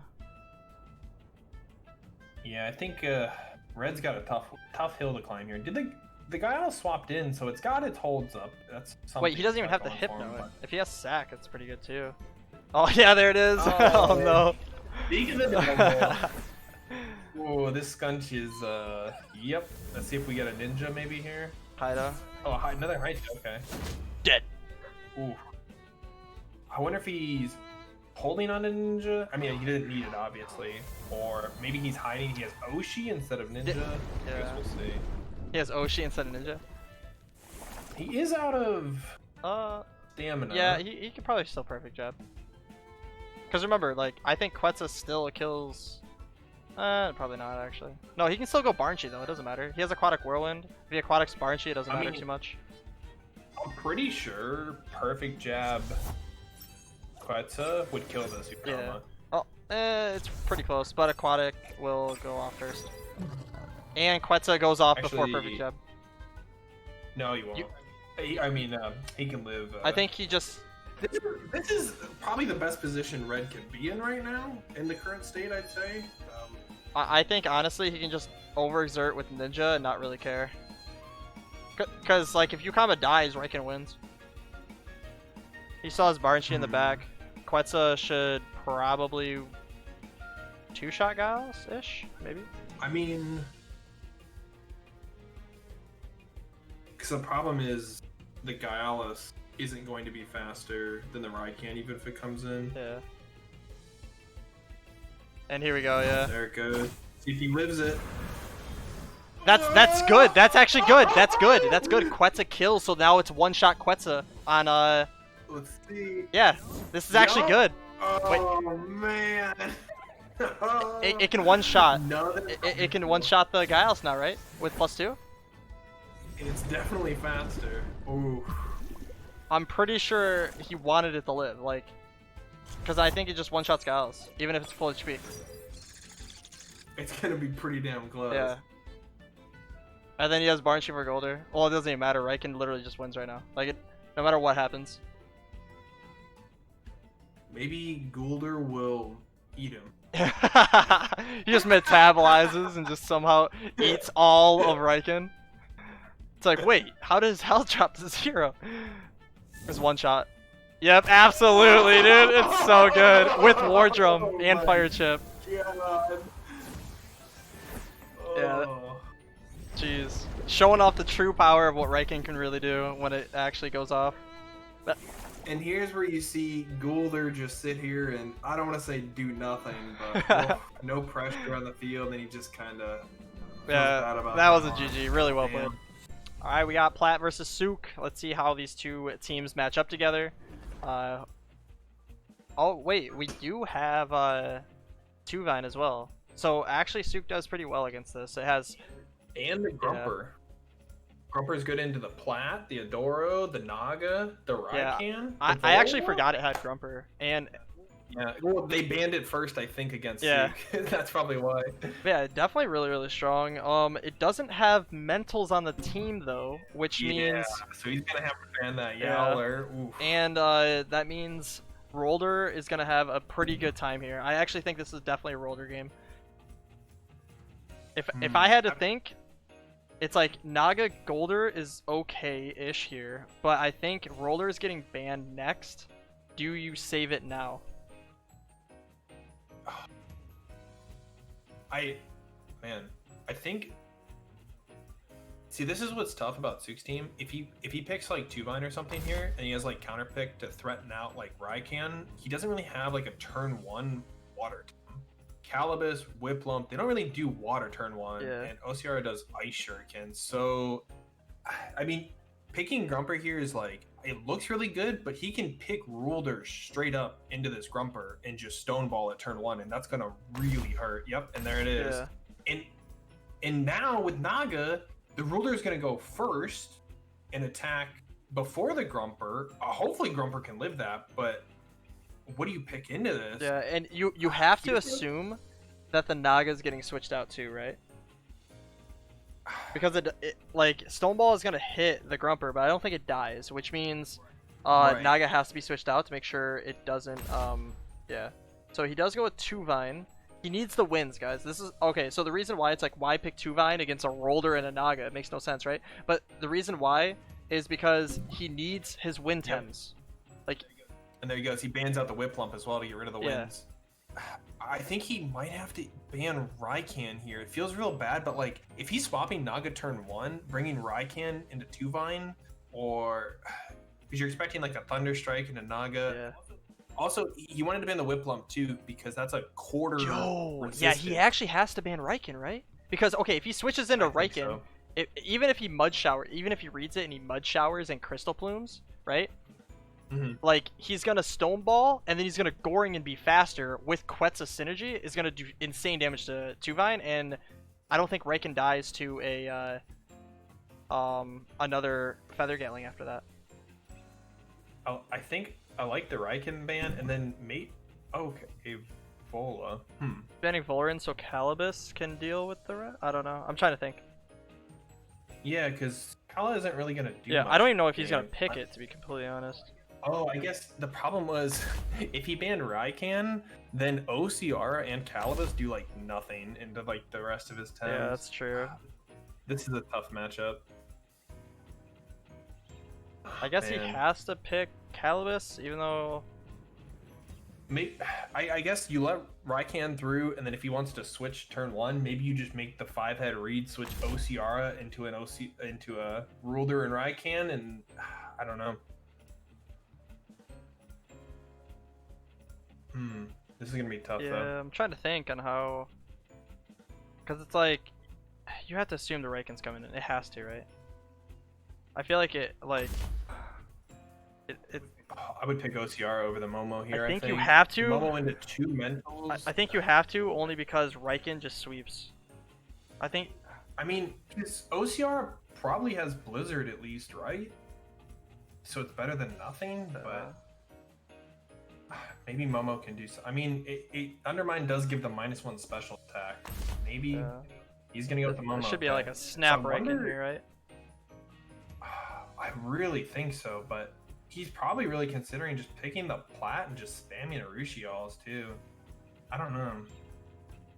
Yeah, okay, I was gonna say Raiken should be the pick, but alright, so game number 5 coming on in. Sook versus Plat. Sook coming in with the 2-Vine Grumper, and Plat coming in with the Naga and Rolder. In my opinion, with this situation, I think Plat has an advantage, and with the game plan of switching in Raiken here, I think it's extremely strong, even if it's red, even if he Mud Showers instead of Thunder Strikes. So yeah, I think it's extremely strong. Honestly, he could leave his Naga if he really wanted to, but that's a little risky. I mean, if Sook just doubles into the Naga, it's dead. So also think about this: he switches in Raiken and Stone Balls the Grumper, right? Yep. With the immunity, the burn wouldn't tick, so it's not 30% less damage on. So that also kind of helps to have immunity here. Yeah. Yep, and there's the Raiken. So we'll see what he decides to go with here. Okay. Interesting. That's good. By the way, his Naga just swapped before Grumper did. Ooh, he went 2-Vine. Okay, okay. I think that means Naga is faster than Grumper. Oh, we went for the Crystal Plume. I guess you kind of had to there. I feel like the Naga swap was obvious, but I think that means he has a perfect Grumper, a 50 speed Grumper. So his Grumper is not faster than Naga, which means Fury will go before Thunder Strike if that ever happens. Well, wait, if he has a 39, isn't Calibus slower? Because it's based on who's swapping out. Yeah. I'm saying Calibus has 37 speed. Oh, Calibus, yeah, Calibus should still be slower / faster than Naga, yeah. But the Grumper is gonna go after them. God, this is so confusing. I know. Okay, so okay, when it comes to 39 SV, which is what most people are running on Grumper, right? Yeah. Isn't Calibus just naturally slower than that? Because Calibus is slower than a 1 SV. I think he's like 37 or something. Yeah, I think Calibus is slower than a 1 SV Naga. Naga. So I think that's normal to have a slower, the Calibus being slower, or yeah. Either way, I'm not sure what Sook's doing this turn. Man, his 2 Vines burned. He can't really hit anything on the field. I mean, at least he's got the Calibus in to threaten some water damage. Yeah. Actually, I'm dumb. I don't know why I was thinking about Calibus. No, you're completely right. I was randomly thinking Calibus switching being slower, and that made 0 sense at all. Period. My bad. I literally just thought about what I said. It's been a long day already. Just delete Deceit Aura. Hey man, we're trying. Man, this is man. I hate not giving up early, but this is gonna be an uphill battle. Like sure he can Aquastone, but at the same time he could switch in Grumper and get the synergy on Aquastone for an extra 20 damage, but then you're kind of swapping Grumper into a probably Stone. So I don't think it's Stone. I think it might be Goring here. It's close. I actually no. I don't think he should because he wants to use Goring when he knows it's gonna kill before an attack, right? Ooh, here we go. Stone Ball, Stone Ball. Oh man.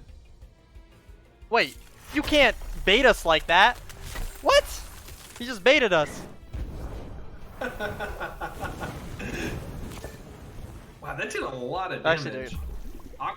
Aquastone wouldn't have killed, but yeah, what do you got? I don't. Ooh.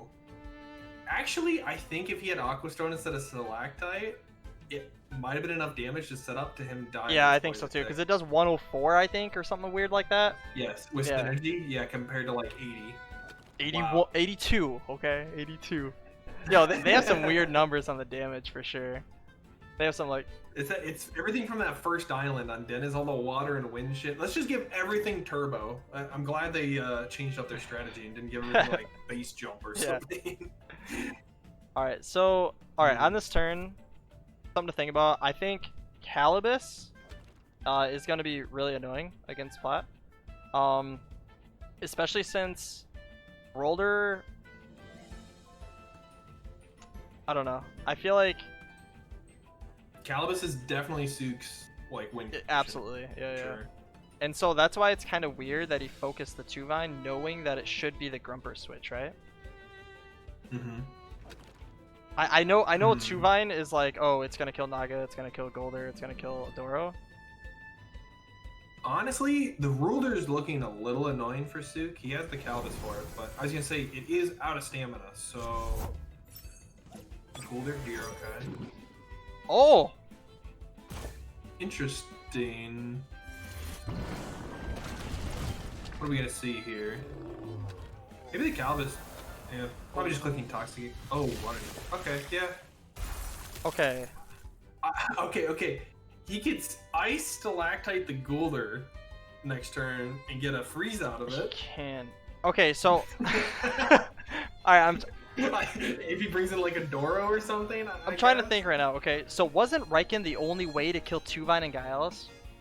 Yeah, I'm not sure why he would leave Raiken there. Like, Sook's actually looking pretty decent now, actually. If he brings in a Doro here, that's a free Thunder Strike. I think Grumper can live a beta. So... Huh, wow, this is weird. I felt like Plat was in a really good... This is why I say you can't give up. Like, I say it all the time. I'll get to a game, I'm just like, I don't even want to play. I want to concede, right? And then you play it out and you end up winning. This is looking pretty good for Sook. Yeah. I don't know. I'm trying to see a way that Plat wins this. Because I feel like in order to kill 2-Vine and Gaialis, you kind of wanted Raiken. I think he really should have brought Naga here. I don't think he caught on to the fact turn 1 is Naga swapped first. Because if he did, he would have brought Naga here and he would have been able to double the Grumper. Or click like Bamboozle and like Beta Burst and... Oh, man. No, I say all the time that I want to concede. Not that I should keep playing. Yeah, right. Trying to call me out, dude. I mean, I don't see any reason not to just Thunderstrike Ice Stalactite this turn. Maybe you rest the Calibus. Because you probably don't really care what the Goolder's clicking this turn. Well, I don't know what the Goolder is clicking. To be honest, maybe he's... Yo, you want to know what's going to happen? Pitching? Okay. Alright. Hear me out. Naga switches in for Goolder, right? Yeah. And you know what move Doro has, right? Uh-huh. It's the only way. Yo, it's the only way. That would be holy shit. No, I don't even think it has it up. Anyways, it came in on a How death would you switch. know? It came in on a death switch, so it doesn't even have it. Oh fuck, that would have been sick though. Psychic Oh, collaboration. I think Grumper lived these. Oh, interesting. Oh, he figured out he needed to go for the Calibus, but Grumper's just gonna start free firing though. I actually. Ooh, and he's gonna heal. Yo, weirdly enough, I actually forgot that mental is weak to electric. I know, right? Because you never see electric, so you never like. Oh yeah. Oh, this is like nuts now. Because this guy, all he has to do, he has the hook kick now for the ruler, which is like his biggest like threat left. Was the ruler was like. Yeah, he can also sharp stab here. This should go up before Doro. That should kill. I'm pretty sure. And we can see the Doro did not have Strange Fat. Yeah. So. And with that Thunderstrike doing that much damage, it's absolutely guaranteed that just sharp stab kills here. Okay. If you wanted to get risky with Plat, you could do a double swap. You could bring in Naga for Goolder and Ruler for a Doro. That way next turn you could Stoneball. You either have to slot risk here. and You kill. can't win just by playing straight up. But if I was Sook, I'd click Electric Storm this turn. I think so too. I think no matter what, you should click that. There's no reason Yes. not to. And then I think you still most likely I don't know. Do you care if a Doro attacks? Is the question. Because if you Electric Storm hook kick onto the Doro, I think Sharp Stabs is probably the right choice. I think Plat has to Because- double switch for the risk. I think he has to. Oh. Oh, we forgot Momo's a thing, I guess. Momo's the thing And I he's got. gonna Sharp Stab. Oh! I don't know if that does anything, but I don't interesting. think so. Oh, he went for the Crystal Bite too. Didn't even go for the Sharp Stab. Well now he just brings in the guys. I don't know about that one. I would have Sharp Stabs because now he doesn't have the Crystal Bite for the guys. Did he just find a way to maybe come back? Yes. Well, Sook still has 5 Yeah, times left. and there's like no but- answers to any of those 5 times. Naga, everything on Sook's team kills Naga. That's the problem. Tuvine, Grumper, Calibus, Also, like- Giles, and then Momo just does good damage regardless. Plat just can't kill this Calibus, right? Yeah, the only way you Like, can I is think if there's no way.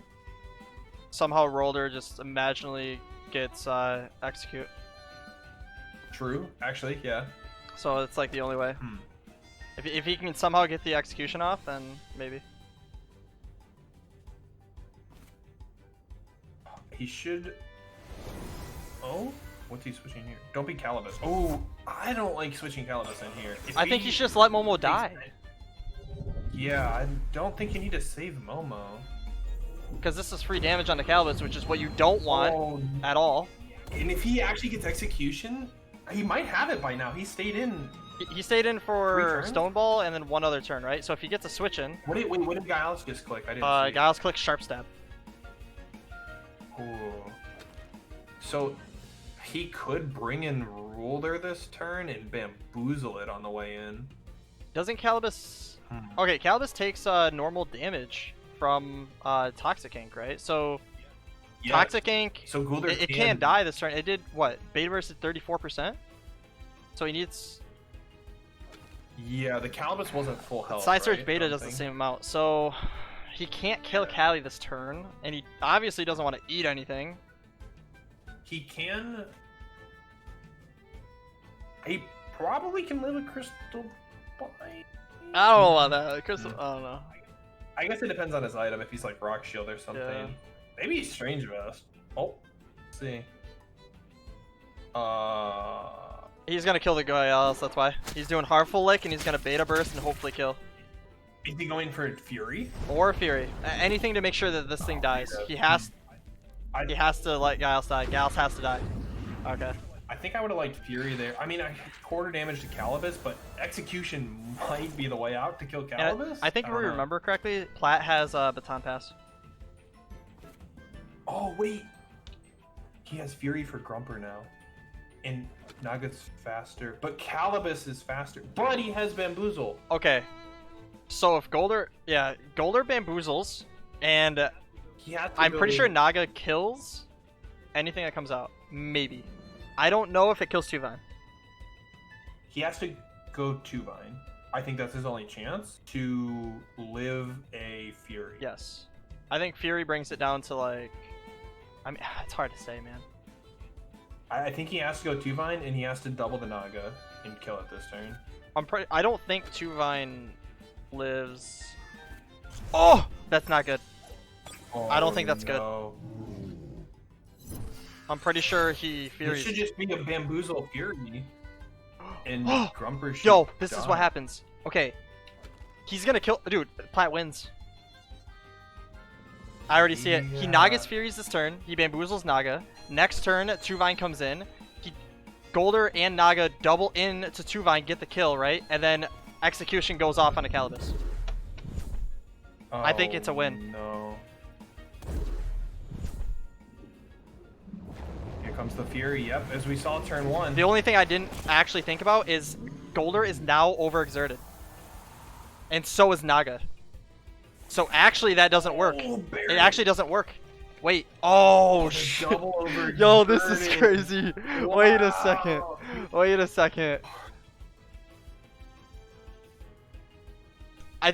Well, you just bring two. Yeah, you bring two Vine, and he's gonna switch Naga to Roller, I guess, is his only chance. And then you ink the Naga. Oh. I don't think it matters seem right. exactly what he does. I guess he's gonna. Okay, so he's gonna undermine Goolder and ink Nog. Ink is always gonna go off before Naga, right? So if he puts in damage onto Goolder, it's good, I think. You definitely don't want to double edge this turn. No. Because if he swaps Roller into the double edge, that might be a little worrisome. Ooh! Oh my. No, he killed him! Oh! Calbus lives. He can't lose now. Calbus lives. Oh my god. He wanted to get the Roller swap for execution. He should have. I guess he had to do it there because he needed the Naga. No, imagine if he swapped in Roller for Goolder, right? And let Naga die. So you have execution next turn, and then it's Momo versus Calbus, yeah. Calibus. And Momo wouldn't have Undermine. Yeah, all it would have is Bark. And Calibus wouldn't have had Water Jet. Water Jet. Oh man. I feel like clicking Water Jet there was so risky. Cause like, oh man. He should have just clicked Ink. There was no reason not to Ink because if he swapped in Roller, Calibus is still faster than Roller, like, and you can just Water Jet them. Dang. Yo, that double overexertion though, I didn't really know that they were gonna double overexert. I mean, he overexerted by like one on maybe both. It was on both. It was on both. Really close. Yeah, like barely overexerted. Yeah, he needs to kill the Cali and he knows it. But oh man. Maybe Goolder can. I mean, it is buffed. Yeah. The Goolder is +2/+2. I mean, double edge the Naga. Tell me you double edge the Naga. Okay, nice. This is still gonna be close. Dude, I mean, let's be real. Stabmaster is nuts, and Two-Vine can't die to Goolder.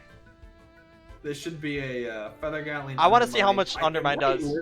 I want to see how much Undermine does to Goolder. I'm gonna say it's +2. I guess we don't know if it's special defense or not, but I'm gonna say it's gonna be like 35% damage done. It'll go to like 30% maybe. Yeah. I understand what he was trying to do with the Roller. He needed execution. He also needed Naga to come in. So I guess if Sook would have attacked Goolder, right? Then let's see how much damage this does. It's still a lot for +2. Did 30%. Yeah. Feather Gatling, it still lives, right? That's with resistance badge too. With coat. Ooh, that was a back and forth though. But Team Gary taking one home. Let's go. This is the comeback, the reverse. It wouldn't be exciting if there wasn't. All right, coming in for game number 6, we have Team Goolder and Team Gary. We got Platt versus Layla, and yeah, another fun game. We have double fire for Layla's side. Yeah. So what we're also talking about with allowing Tems to die, I always thought, like, imagine just like real life Temtem, right? Like, you're just like, Naga just like knows he's gonna die, and you're like, okay, Naga, you're staying in, and he just like looks back at you like, what? Bro, what do you mean, dude? There's a toxic ink, bro. What do you mean? I'm gonna die. Like, it's fine. You just get knocked out. Yeah. We'll go to the Temporium. It's like, you'll be it's just fine, a concussion, bro. You'll be fine. No big deal. What do you mean? You see the first pick, Vola? Interesting. I don't know how good Vola is into Layla's team. Surprised he went with this here. I guess he doesn't really have a great other first choice, huh? Honestly, he could have picked like an Adoro first. I don't think Layla really has a way to contest an Adoro outside of like Kapire, but I mean, if he picks Kapire, then he's got Roller into it. I think Volarin probably does the best against everything, and also at the same time, you don't want to usually pick Volarin as a counter pick in a lot of situations. It just covers a lot. Right. I mean, this is really tough here for Layla. He's gonna have to pick something and then get counter picked, right? So what are you the most scared of? Yeah. Oh, okay. So this is actually really good coverage. If he goes Goolder to try to hit the Compire, he's got Beta Burst. If he tries to go Plat, he's got Hypoxia. Okay. I like it. I mean, Banshee is always a good pickup. Like, Banshee is kind of like the new, the new Volarin in my opinion. It just covers so much, and there's really almost no counterplay. It just covers so well. The only reason why Volarin is just better than Banshee is just because of aerobic and hyperkinetic, in my opinion. I mean, how many games now have we seen someone just first pick Banshee? It's been a few at least. I mean, we saw the Chamomile Banshee a couple times, like just picking it up because neither side has any crystal Tems at all. So crystals are kind of, I mean, we saw like a 2-Vine last game. We see like a Giles here and there, but crystals are a little non-existent right now, it seems. Yeah, I mean, I think the reason why a lot of crystal Tems are like out of existence is because of the new move on fire Tems. So exactly, yeah. I mean, and then we see it here too. Compire's covering Banshee with the Ketsa, so it's a really nice combo. Alright, so with the Adoro ban, I actually think it's a really good ban personally. He doesn't have too much against that to be able to deal with it. That's what I was saying. I would have been surprised if Plat first picked Adoro. Like, what does Layla do against an Adoro with this team? It's a Compire pretty much. Yeah, I think if he would have went Volarin, okay, so if he goes Volarin Adoro there, it means Volarin's getting doubled into, right? I mean, he yeah, depending on what Layla. If Layla kept this, yeah, it'd be hard. Because I guess Adoro's still weak to win, but it's got pretty good special, right? So. Yeah. And also, letting an aerobic Volarin set up, if it gets more than a Feather Gatling in one hyper, it's like, it just goes nuts, right? Like, you only, it's like a timer. You only want it to use hyper one time, and the time it uses hyper, you want to make sure it dies. Because once your Tems are weak and it's able to just one-shot everything and stay a little bit safe, it just snowballs really hard.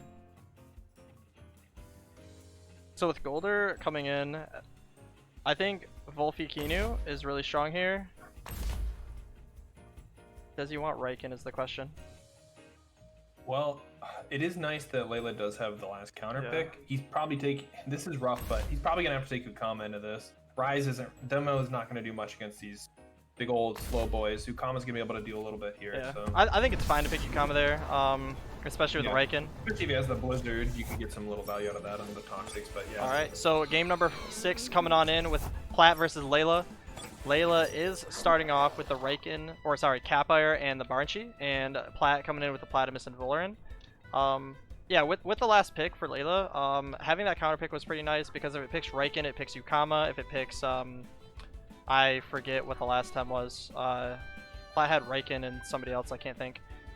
Goolder, yeah, and then he can pick Raze for Goolder if he wants to. But I think Ukama's probably just the better pick regardless. It still does well against Yowler. It does well against Riken, and I mean, it's not great against Platimus, Volarin, or Goolder, but if you can get a Blizzard off into Goolder, which due to speed you typically can, it's not bad. Do you think this Platimus dies to a Hypoxia Tornado? Oh, we're gonna find. Oh, whip! Whoa! Okay, yeah. What? Holy! Okay. I want to say it would have died to a Quetzal Hypoxia. After seeing that. Wow. Not used to flat running Tems that take a lot of damage, I feel like. Dang. That was pretty nutty. That's an anaerobic. Oh, it's an anaerobic. It's the first time we're seeing that too. It's the first time we saw it. So that's funny because we saw a bunch of aerobics and we're like, oh, no one brought anaerobic. Now we've seen two ana. It's 4 for 2. Aerobic, anaerobic. Yeah. So still switching it up. I mean, I feel like that was a great turn for Layla. Like, this Banshee is gonna live a Noxious Bomb. It's faster than the Plat. Yep, which Compire is not threatened this turn. Volarin doesn't die to another Ketsa. Honestly, you could heat up this turn. You could. Now, if you're gonna think about heating up, what would you use it for? And I think it's mainly to make sure that you can kill Yowler with 2 attacks on the same turn before it actually attacks, right? Or if you heat up, you might be able to do enough damage to kill Platymus with a meteorite, like on a swap in. Maybe this plat is like HP defense or something, but yeah. Plat's coming out. We seen Yowler or Raikan? Raikan, okay.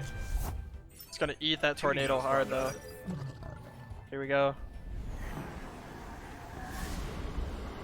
Ooh. Did quite a bit. I mean, we did see though it is wind burst, not hypo. So there it is. He does Yeah, go for the heat up. I like it too. I don't think the wind burst can clean up the Raikan. Is the only thing. All right. So here is a question, right? Do you care about Volarin here? Because what you can do is probably wind burst, and whatever your least amount of stamina move is on Capire, you can use that onto Raikan. I think he's probably switching Banshee this turn. Because if he swaps in Yowler and Ketsa goes faster than Banshee, he's gonna get a prideful stack. Oh, true. I think we're probably seeing Ukama come But in doesn't here, Raikan die? and then to what? A double in here. I guess Hyper goes first. Well, the Raikan can go faster than Banshee, right? If he switches to Yowler and he gets the synergy. Oh, true.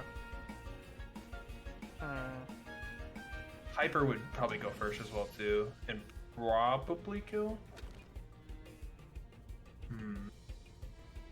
This might.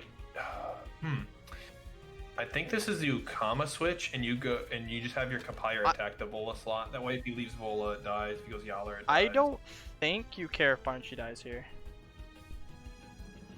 I mean, there is Goolder, I guess. Yeah, I mean, getting one more wind burst off on the Goolder, or the Plat even. I guess the Plat is Whirlwind, but we know the Banshee's faster than the Plat, so if it ever comes to Yeah, I think he actually does need Banshee just to make sure that Goolder can die. Even then, you don't want to give a prideful stack over probably anyway, right? Yeah.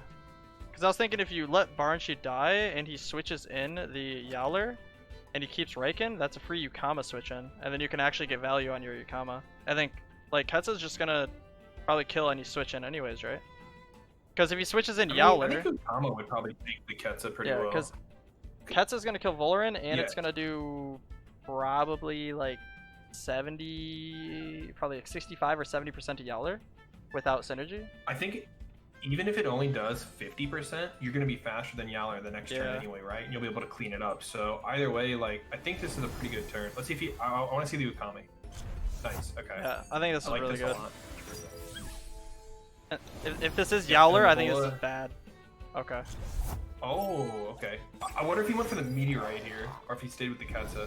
Oh, he did! He saved... Oh, this is he doesn't have enough stamina, that's why. Oh! Oh! Aquatic Whirlwind kills, though. Aquatic Whirlwind kills. Yep. Now it depends on the speed. Oh, and he went for the Meteor Swarm, so I think it's just mainly for saving stamina.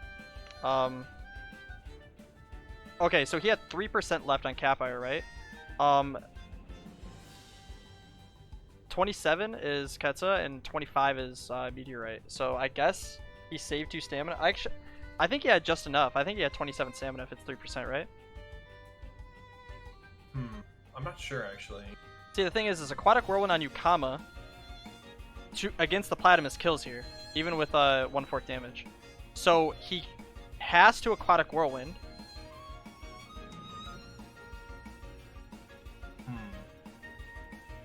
He doesn't. He doesn't have to keep Capire. Because if he just switches to Goolder, I guess. I mean, if Plat has no reason to leave in his Raikan unless he's predicting like a Kinu or Banshee swap and wants to like predict the slot, which I don't think is the right play. But this sounds like a weird play. But what about Kinu switching it for Capire? I was gonna say that, and then have Ukama kill Raikan. I think this is a Tsunami play. I'm guessing he's gonna go Goolder here and go Arushial. So let's see if he went for. Oh yeah, and I was gonna say Tsunami. He has to Aquatic Whirlwind because Ukama's faster. Oh. Yeah, he had to Aquatic. He can't Urushial there. Yeah, so just in case he's Tsunami. That's a really good play there. Because now he still has Aquatic. Yeah. Oh, but this Vola is not threatened. It's at half health. And +2 but... special defense. That's actually really good. Yeah. And that's why I was saying, like, I don't think the Kinu play would be good because you're not threatening anything when the Platypus dies, right? Because if you bring in Kinu, he doesn't have to bring in Yowler or Riken. He can literally just bring in, or if you bring in Kinu, he can bring in Riken, but he's never bringing in Yowler. And then, but then it dies to Aquatic. So bringing in Volarin is like free against Volfi and Kinu. So it felt like you had to switch because you want to keep it alive, but yeah. I think at this point, you kind of just have to like leave these two in. It doesn't feel good, but Yukama, yeah, Kinu you don't need Yukama anymore. Like, you don't need it. Well, it wouldn't hurt to have Aquatic for Raik. Or Yowler. True, yeah. Alright, play coming in. I mean, if he's just spamming exhaustions on this Volarin, that's pretty good value. I think he wants Yukama to die here so that he has a free switch in for Capire, and then he can kill the Volarin. Right? Or, yeah. Oh wow, you got the blitz. Wow. That's some pretty good value there. And yeah, he wants Yukama to die here. Like, Yukama... So you can bring in Papyr or even Banshee. Yeah, I think, not Banshee. You have to kill Volarin here. It's +3 specialty. You leave Banshee for later to just kill in the 2v2 matchup, I think. The problem with bringing in Capire here is your Capire is going to die to Goolder. But don't you only need Capire to kill the Volarin and then the rest has answers? I don't know. I guess Volfi can clean up Raikan. Volfi Kinu can kind of handle Yowler. If you bring... I think... Okay. So, if you're killing Volarin here, you swap in Banshee for Volfi to gain Tornado. I don't think so, because your Banshee's faster than everything. This is I don't like it either, only because this buff doesn't mean anything at all. It's a wasted. Yeah. Oh, and the Hyper goes first. Would Hyper have killed? It's close. It might have actually killed if he didn't protect her there then. We have to think what it had, 25%? At 25%? So it might have, yeah. So he might have had to do that. Wow. It's not that bad. He can now bring in what, Volfi? This is a Volfi switch in? Yeah, I think he's a Volfi for sure. Because if he has to bring Yowler in against Kinu Volfi, or he has to bring in Raikan in against like Dust Vortex. Yeah. I get. So he's gonna, but this is gonna get him a kill because he's gonna switch Goolder to Yowler, and he's gonna get Prio to kill the Kinu, and it's gonna be a 2v2. That's rough. Yeah. Oh man. I don't know if it has Bush, but I really hope it does not click it. You need Banshee for the 2v2. So yeah, I think this is okay because no, it's not because Yowler's. Oh, what?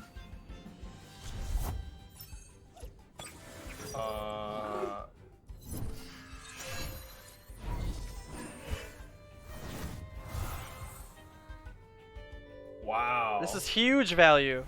I don't think you come back from this. Holy. I don't think you come back from this. I think that's a loss here. Oh man. I think you Plague in beta, and you probably Yowler still lives barely, right? Maybe. So then, did he just think? I feel like I would have given up Raikan there for a kill.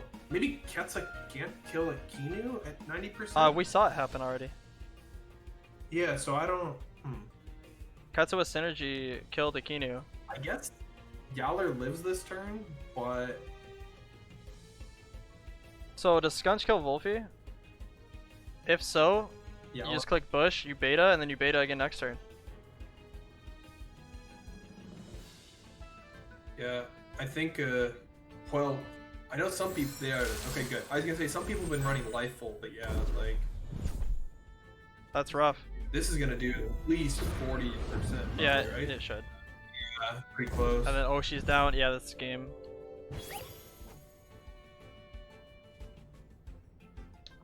That's rough. Yeah, I think he had to try to Quetzal kill I keep saying Quetzal, but I know it's Ketsa.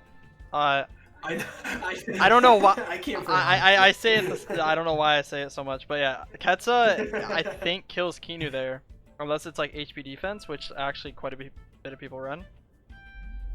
Here comes the beta. This kills. Yeah. He can't even switch in. Oh, it's Sandstorm. Okay. We're like, wait a second. Yeah, and now he can't.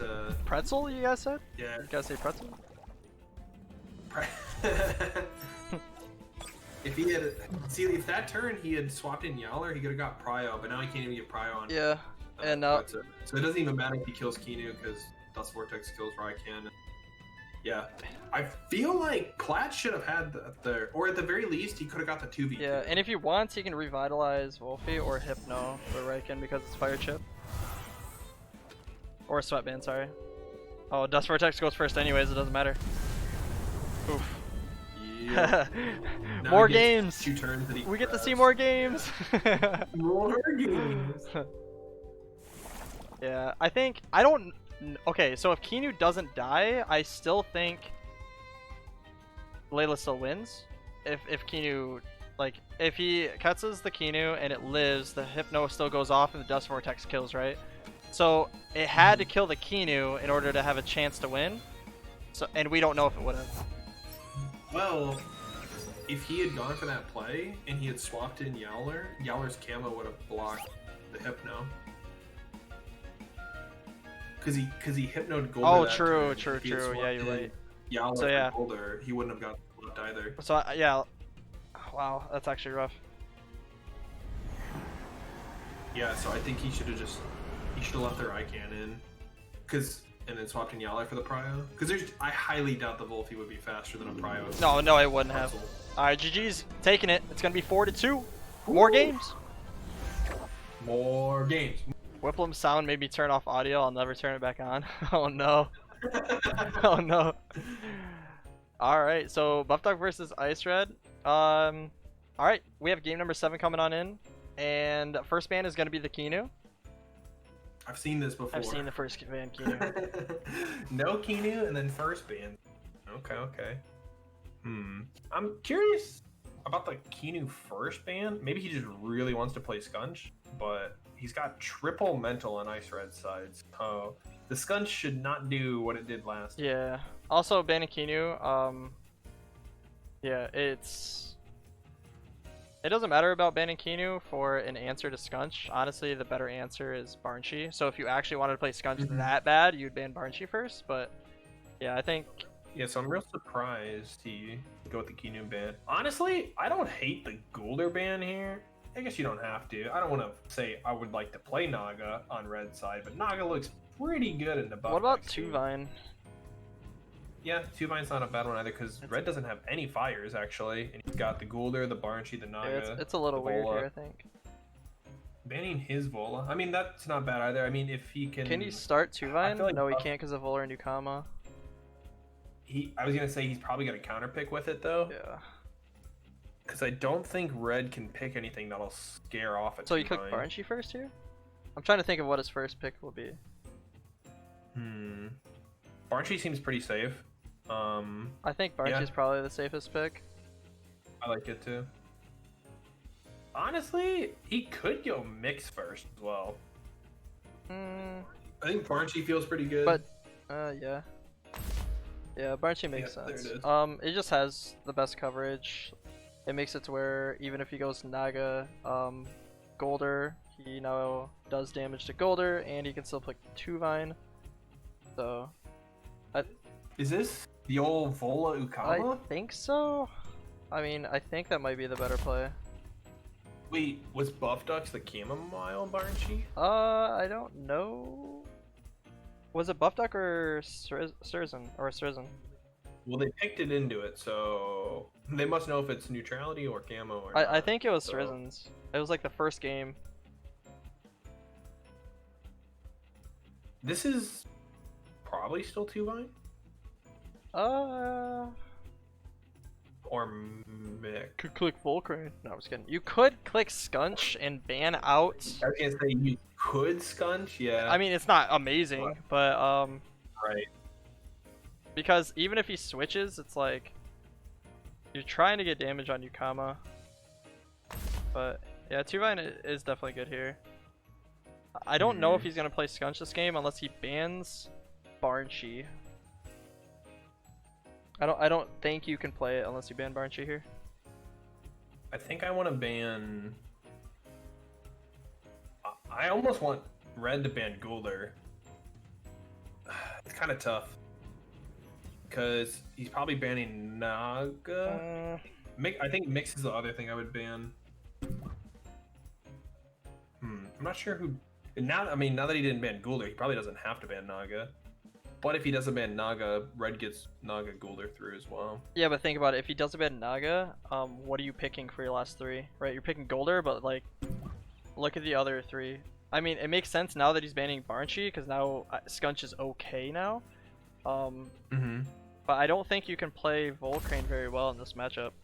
That's gonna be Naga Yukama. Because on Red's side, I just see him picking Naga Goolder and Naga Goolder, Guy Alice. I think those are the three. I don't really see a way Yowler can get a lot of value in this. You just click suplex, easy. Yeah. Oh. Alright, I'm absolutely wrong. I really hope Yowler does really well in this matchup. I just thought Naga Goolder would be better, just because the synergy goes really, really well. I guess, I mean, offensively, Goolder's pretty bad into Buff Duck's team, but like defensively, getting that Bamboozle combo with Naga seems pretty good. Yeah. I mean, also to think about it, Goolder has two weaknesses with Banshee and Tuvine, while Yowler has one weakness with just Banshee. So if you take care of Banshee, Right. Yowler can try to do some stuff. I mean, Yowler also could be not a Scunch counter, but if Scunch hits Yowler and Yowler suplexes Scunch back, like that's gonna hurt way Yeah, more. for sure, for sure. I think, yeah, I don't think Yowler is a bad pick up here. I think it's pretty good. Alright, so with the match starting up, game number 7, we have Ice Red versus Buff Duck, Yukama Volarin on Ice Red's side, and Buff Duck with Banshee Tuvine. I would say Ice Red has a pretty good start here, even against the counter pick of the Tuvine. I don't think it's too bad. Can Ukama die turn 1? To like a Hypo Crystal It Plume? depends on the speed. I think he has a tanky Yukama, so I don't think it does.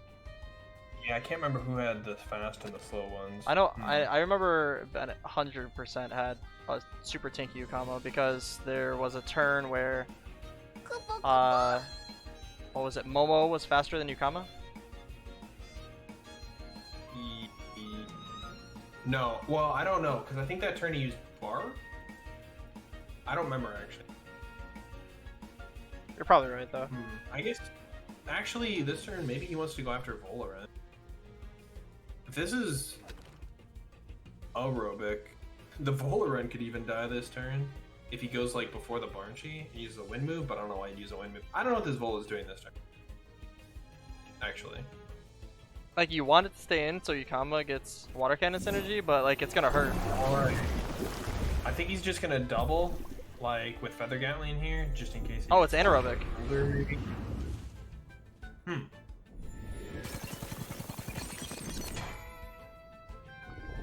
He split damage? Okay. It's anaerobic, right? Yeah, okay. I forgot which one had the other anaerobic, and yeah, it's Ice Red. So that means Aquatic Whirlwind kills the Tuvine, so Tuvine does not get an attack off. And I think because of +1, Tornado does not kill Volarin. So this is a pretty good turn for him.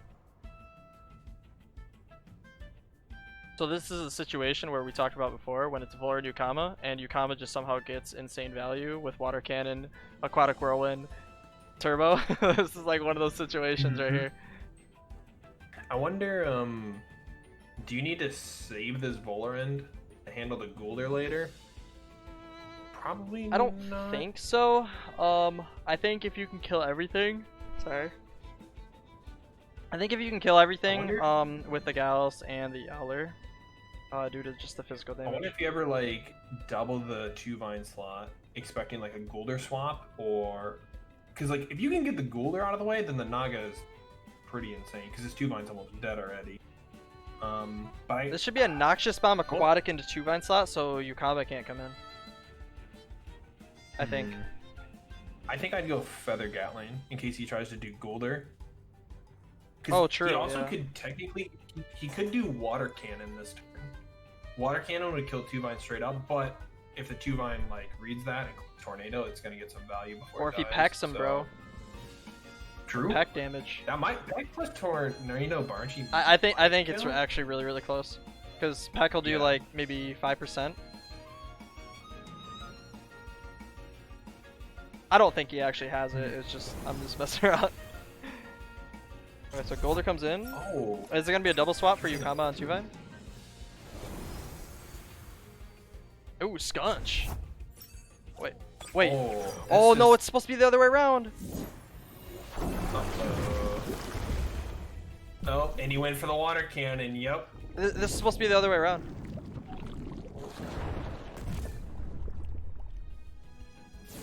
Now he has Aquatic up, and that definitely kills Scunch. Oof. Does it? It's gonna be close, right? I guess it's 30 more power. It did 39% to Scunch, so Aquatic would have to do 10% more Scunch's health. That'd be really close. I guess he could always Aquatic Hyper. Yeah. He also has nothing to switch into this now. He could switch Yeah, into he only has Yukama. Yukama. Actually, if he knows the speed, he technically doesn't even have to Aquatic. He could Water Cannon again this turn. I'm guessing the Scunch is faster than the Yukama, but I'm not sure. This is pretty rough. Versier's already saying more games. Ooh, He's like, okay, he threw more games. Love to see. So if you Aquatic here, and you switch out Volarin, You could swap in Naga. So even if the Scunch lives, the Naga tanks the suplex. I guess you don't want to switch Naga into a Goolder. I don't think it's terrible to do that, but I think I kind of just want to click like Aquatic Whirlwind Feather Gatling. the question is, do you need Volarin? And I think the answer is no, but it would make it One thing really you need easy for is to kill Goolder. the Goolder that's on Yeah. the field. So if you get, I mean, if you just get one Feather Gatling in the Goolder, at this point, I'd be happy with it. I mean, the Volarin's already it's +2, right? So it's not going to take any damage from Ukama. It's already going to start taking way less damage from Banshee. It's not going to take any damage from Goolder, and 2-vine and Scunch are almost dead. So Scunch retreats, thinking the Aquatic's gonna kill, makes sense. Oh man, I feel like he just keeps switching and eating damage. So the Aquatic Whirlwind does come from Yukama, hitting the dead 2-vine now. But Aquatic's gonna be down, which means Scunch comes back in and actually gets damage off, right? Hyperkinetic is gonna do a decent amount of damage. It's HP special defense coat though. So wow, 25%. Harmful Lick? This doesn't kill, right? Huh.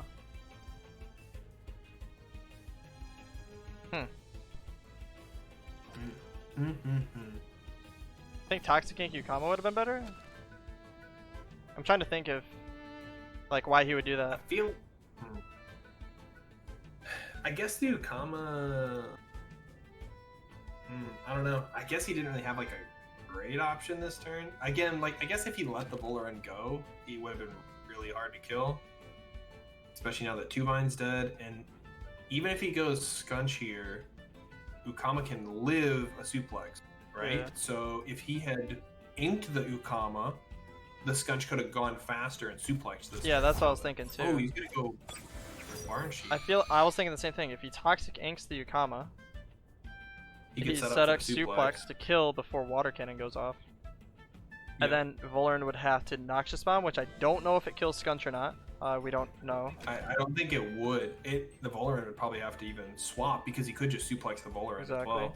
So, yeah, kind of different, I'd say. I don't know if that was a good or a bad play, I guess. Brings in the Banshee here, I think he's though. doing that to make sure. If this Banshee goes down, this Yowler might take over. So I think what his plan is with the Banshee is Windburst or Hypoxia, Tornado, whatever, kills the Volarin, right? Even with +2, which means the synergy with Water Cannon shouldn't kill Banshee. I think you let. I was just gonna say, I don't think you swap Vola here. I think you let it go. I guess Guy Alice isn't doing a ton this match. This is a decent swap in, I guess. Wow, he was even faster. Oh man. Okay. Knowing that, it's like that's actually really bad for Buff Duck. Oh, the Banshee is neutrality. This Banshee is neutrality. It's not air spec. All right. And now Ukama has Whirlwind again. Yeah.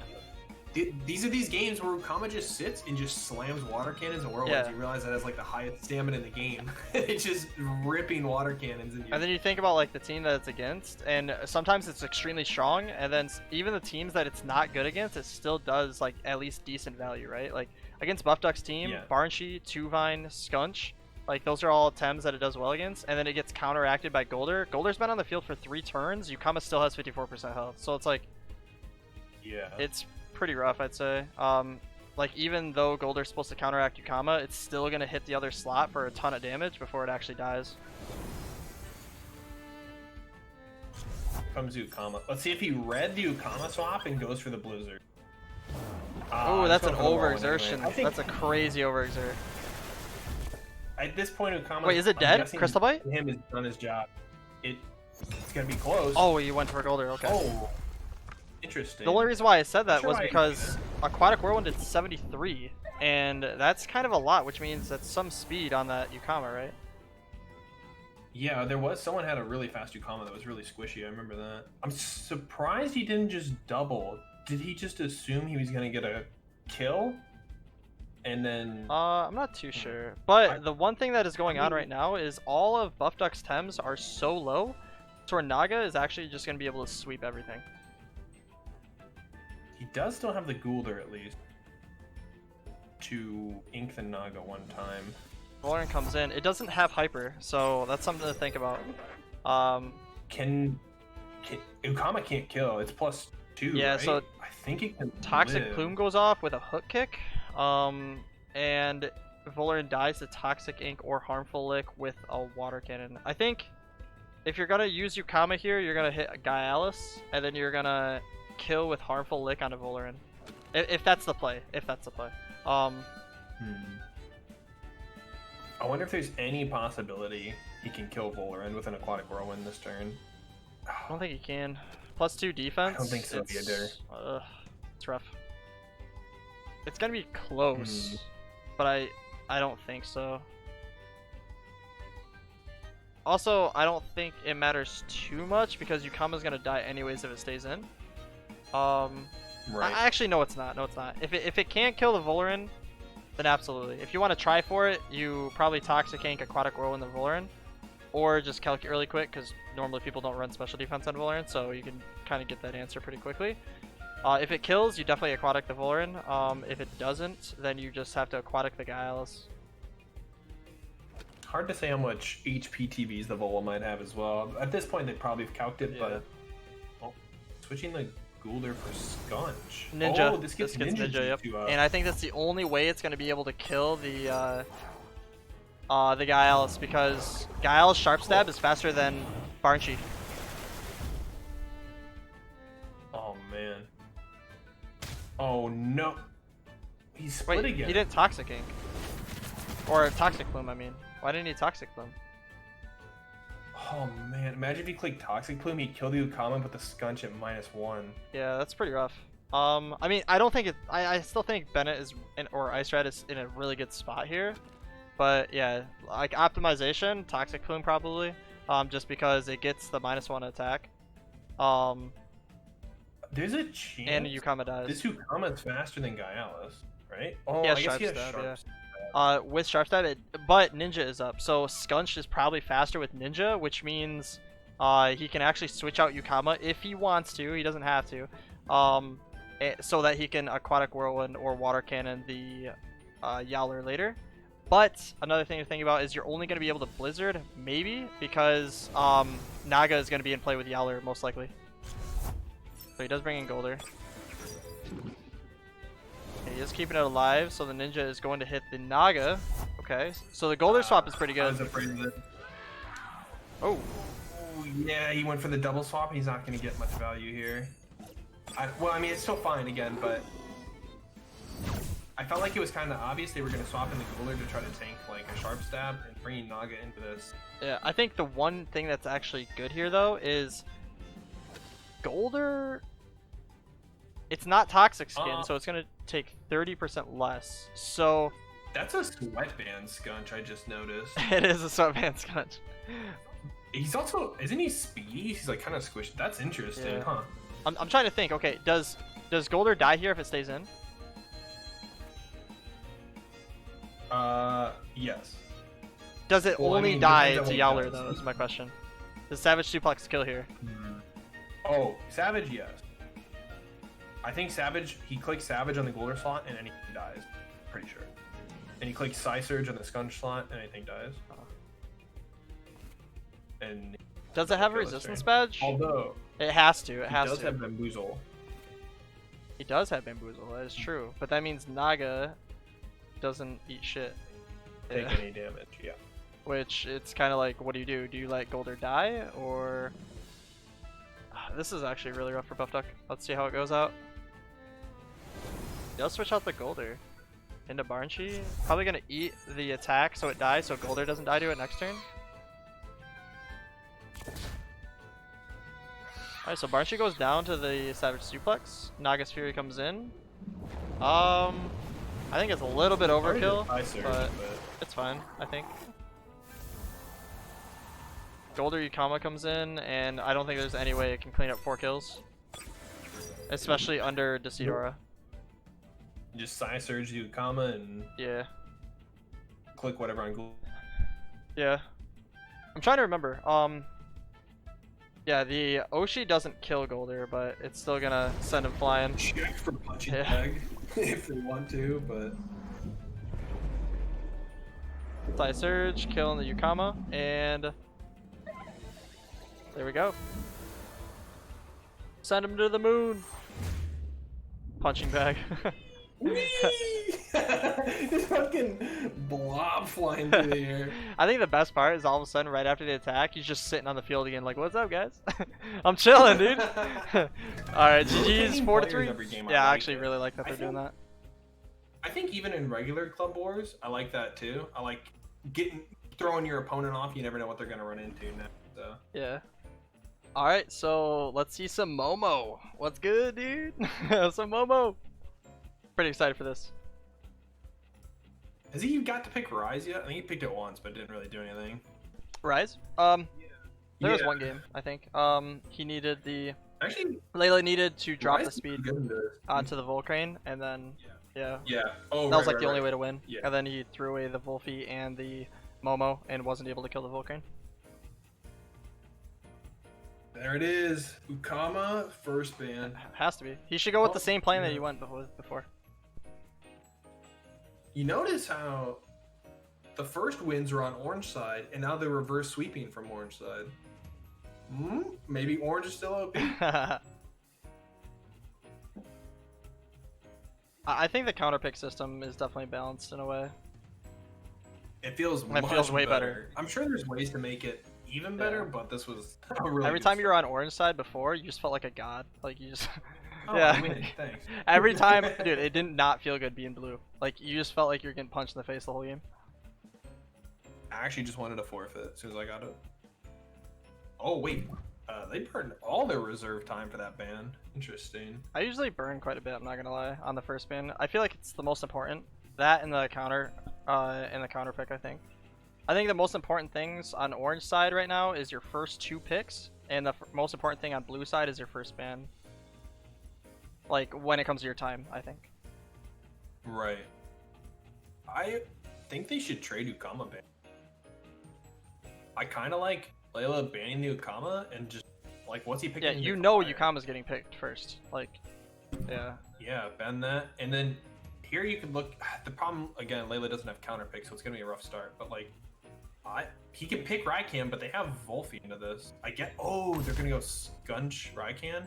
So you have to go Kapire Kinu, so he can't go Skunch. Because I don't think you can go Volphy here and Skunch Raikan. I think you have to go Banshee. I think Layla has the fast Banshee, right? I don't think you can go Kinu first here, because if he does the Skunch build, the Kinu buff isn't gonna matter. I like that. I like that a lot. Kapire Banshee. What's he picking into that? Yeah. I mean, yeah. Oh, Kinu's no. Kinu's not bad. It's just I think Banshee's more optimal here. Yeah. Because you know this is gonna happen. Get a free heat up, I guess. Maybe you just play through Kapire this game. You take the heat up. You got plus all he has to do is ban Raze, and I think Risen wins. And he has nothing to. You have to let the. You're just gonna perfect jab and Ketsa every single turn on Kinu.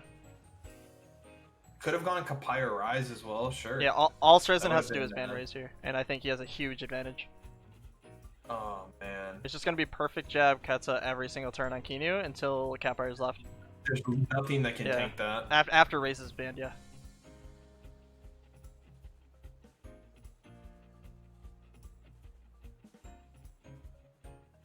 His team counters mine. He's stream sniping. I'm out of time. Guess I just concede. Oh look, I won. Wait a second, I won. Oh boy. There's no way. Yeah, there's no way they don't ban it. Right? Yeah. He sees it. They're literally just like. Yeah, he sees it, dude. It's like the freest kills ever. There's no counter. He has to switch out Kapire to get some. Like he has to click Banshee.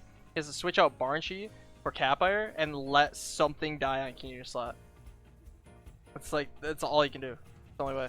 Oh man, imagine if he picked Kapire Rise. Oh, that would have been like such a free just like heat up and go. You literally just think, who is your tankiest Tem that might live a perfect jab Ketsa? You pick that, you pick Banshee, and you have to switch Kapire out for Banshee to beta burst. That's it. So I wonder who Layla has sweatband on. If I would hope it's Kapire with this team, but I don't know actually. Because I know he has fire chip, so maybe he's just not running sweatband. Yeah. Like Volphy's so weird here. Oh, he doesn't have Volarin here either. Oh no. This is awkward, man. I think he can't pick Momo because he has to have something to tank physical damage. And I think Volarin slightly does that better, but I actually don't know. I don't know if Momo or Volarin does it better. I know Volarin normally has HP while Momo's they'll run a little bit of speed. Maybe his Kinu is max speed. And he's just gonna beta the Skunch. That's maybe the only way. Max speed. I don't think anybody runs that anymore. I haven't seen a max speed Kinu in so long. So I hope he doesn't just leave Kinu turn 1 and like forget that he's just gonna get destroyed. Yeah, and give a prideful. Alright, so we have the game started. Layla versus Srizen. Layla coming in with the Kinu Kapire, and Srizen coming in with the Skunch Raikan. Let's see how it works out. Well, maybe he can just swap Kinu a bunch and win through. Oh, it's the fastest turn ever. Okay. They are ready to go. I was gonna say maybe we just get a bunch of protectors going and Kapire can just carry. Oh my god, that perfect jab did 23%. If Volarin lives, that's good, but he didn't pick Banshee, right? So he has not. Yeah. So it. Okay. So like what I was saying, right? If you would have switched out into Banshee for beta burst, he would kill the Skunch this turn, and then he could kill Volarin or switch back in something that can, like Kapire or something, right? I think that was the play. But he has Volphy. You just got a hyper Ketsa this turn, right? Yeah. Like, I don't know. I don't know, man. I think Volphy, like, it seems like it's good in this situation because it's good against, you know, Raikan, it's good against Gauss. Well, kind of, not really. But I think the better pickup would have been Banshee, because if you would have, instead of heating up, if you would have switched in Banshee here with the living of Volarin, now you switch Volarin in for Kapire, and Banshee can try to kill Skunch, so he has to switch, right? So then it puts you in a better tempo situation. But without Banshee, I don't see an answer for Scunch because it's literally going to be Scunch Riken the entire game. And Kinu can't come into Beta Burst. Maybe if this is a fast Scunch, he can click Hyper Ketsa and kill the Scunch this turn. That's like, I think the best chance he has at something happening if he can one-tap the Scunch here. Well, good shot, but... Yeah, but then you have a Prideful stack onto the Riken. And once the Prideful stack gets going, it's going to be rough. I mean, I think you have to trade in some way here, and I think this is the way to do it. But... Wow. Yeah. Well, that's definitely a trade. Oh! Oof. Well, never mind, not a trade anymore. And he Fierce Clawed, so he saves some stamina too. It's not Sweatband, so I guess that's something to think of. But man, is this gonna be rough. No. He has Fierce Claw, so that means in the Fire vs Fire matchup, he doesn't care about Heat Up. He can just Fierce Claw Capire down if it happens to be Fire vs Fire at the end. But yeah, I think. Yeah, I don't want to be that guy. I don't want. I know. Yeah. No more games. Ever serious? No more games. Man. Yeah. Honestly, the only thing that is going Layla's way is Riken does not have Sweatband. That's like it. Carry Escapire. There's no way. Now you have to you have to switch in Momo and kill Scunch, so that you don't. Oh wait, he has Ninja up. It doesn't even matter. It's gonna go first. Yeah. Oh no. Yeah. You hate to see it. It's rough. Do you actually even care about Capire here, or do you just? Nah, you just ignore it. Kill everything else. Capire doesn't have Sweatband either. If it heats up again, wait. You can't even click Sacrifice on Kinu because Ketsa with +1 speed. Oh my god. This is so rough. Yeah. Yeah. See, this is like the first cheese that was created since like the Yowler patch came out, right? And ooh, I don't know, that's rough. It doesn't matter. Interesting. Wow, god damn. Through +2 it still does like 30%. Kill? Oh, it didn't kill. I mean, that's a start. Yeah, I would have just doubled Momo as well. Because now that Raiken's out of stamina, and he would have got a Prideful proc if he had doubled. So now the buffs won't matter on Capire. Like, I think +2 going to +3, it's not going to let you live anything more, I don't think. I don't think the defensive buffs are going to be good enough. But the Kinu buffs on Raiken are probably going to be pretty good. And does he have Momo? Yeah, he still has Momo for Ketsa synergy. Oh no. So you bring in Momo, and you Ketsa again, and then you Ketsa again, then you Ketsa again. I'm just kidding. He doesn't have Sweatband, so like I said, the one thing that is going Layla's way is Riken does not have Sweatband. So it's gonna have to either switch out or yeah. Gonna have to overexert here. I think you. If you overexert and kill Momo, Volphy comes in, but he can't Dust Vortex, which is fine. And you switch in Gaels for Kinu. Okay. Right? And then you can Crystal Bite or Hook Kick, depending on what comes in, onto Momo slot after the death of Fierce Claw. You don't even have to Ketsa, you just Fierce Claw. I want to stay in on Momo and click Undermine on her I can. Yeah, but it's +1 speed. I don't think it outspeeds. What if he rests? Or switches? I think you have to take that risk this turn. Yeah. I think Fierce Claw overexert into Guile switch is probably the best play. I mean, Momo's fine too if you're gonna Ketsa, but I don't think you should Ketsa. Yeah. Oh, he does, yeah. That is rough, man. Like, the overexertion damage doesn't really matter. Oh! Heat up! Oh my god. You were a little ahead of me, so yeah, I got that reaction a little bit after. So, hey, that's a free switch in for Giles. Let's go. I'm just kidding. No, you bring in Kinu? Huh. I think. No, you bring in Wolfie. Oh, wait. Oh, for. Yeah. I don't. I think. I don't know. I feel like You go Kinu because I think Ketsa was super greedy there. Oh, no. I think it did so much to him, it's pretty rough. Dude, it literally overexertion damage did more than anything was gonna do. Okay, he's gonna get a revitalize here. Is it? Or is Ketsa going first? He overexerted. Capire? No. Oh, I meant Layla's getting a revitalize. Wait, how do you kill a guy? Oh shit. Oh! He has to like rest Wait. revitalize. If he rests here, Riken does not have enough stamina to Ketsa again. It'll have 23, right? Without overexerting, yeah. So But you revitalize Kinu with can Kinu. hit Yeah, him. you revitalize Capire with Kinu. You No. You hypno Raikan this turn. Because if he hypnos you hypno Raikan to buy 2 turns. Well, maybe not because he has to overexert the next turn. Are you talking about for Srizin or Layla? I don't know anymore. Srizin doesn't have any turn 1s. Or it's only turn 1 technically. It only has beta.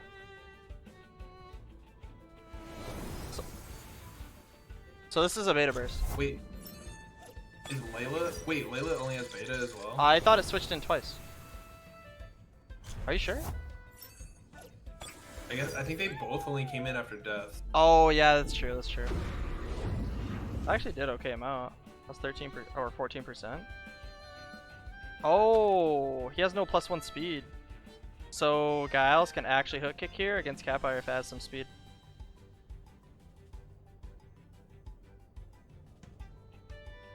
It's got a hook kick, right? Into Capire? I don't think you hook kick Wolfie here. Right? Man, I really wish he'd brought in Wolfie instead of Kinu the previous turn. That way he would have been able to like Deal with this. Yeah. Yeah. Ow. I thought you were so mad. You're like, I really wish he brought in Wolfie. Yeah.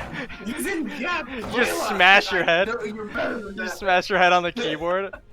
That's literally what I thought when I heard that, dude. You're just like, man, I really wish he brought in Wolfie, man, instead of Kinu. Jeez. Just the smash. Yeah, I think Capire dies here to hook kick beta. Yeah. I didn't even see if the Capire is faster than Kinu or not. If Giles attacks Wolfie, Layla has a chance. Actually, Who do you kill here? Who is Layla attacking with Ketsa? Giles or it Kinu? dies if it stays in. It has to switch in Kinu.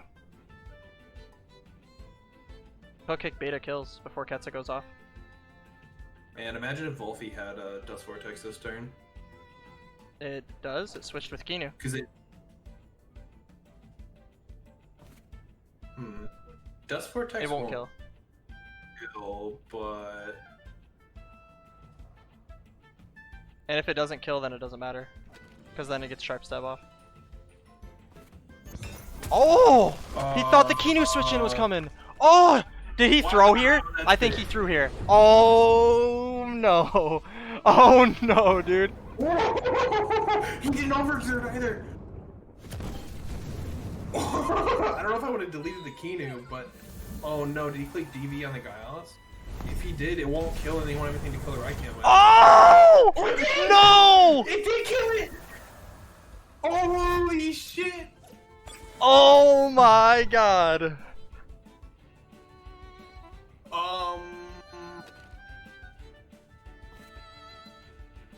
Okay, I don't know what to do He has now. to switch in Kinu for Capire so he can revitalize next turn, but it doesn't matter because he's +2 speed. He just clicks Ketsa on Wolfie, right? Yeah, he kills the Wolfie first. I think you let the Wolfie die and you rest your Capire. But remember, you have 0 holds on Kinu. You can't revitalize. You can't hypno. You can't do nothing. So if it that's so rough. You need to rest your Capire though. You need the stamina. He probably doesn't have any other abilities on Capire to do like neutral damage. I don't think it matters too much with +2. When I was playing it, it still does like 30%, 40% with Ketsa.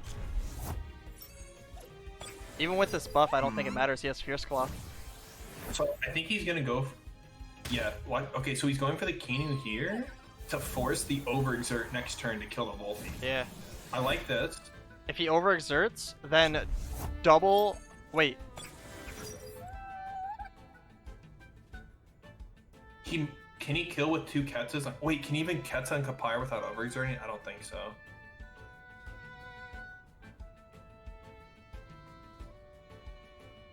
Okay, so he. The problem now is he might be able to kill Wolfie with. Remember? Yeah. I don't think that matters too much though. Kapire is gonna do roughly 30%. If he overexerts, I think it kills. So. Oh. Remember? Oh, that Oh! only did well. Wait, he ate it! Oh no. Wait. Okay. 33% of 61 is 21. 20, yeah, right? Wait. Raiken doesn't have enough stamina to Ketsa right now. He can only Embers. Which will kill. But then can Kapire live 1 Ketsa? I want to say yes with +4.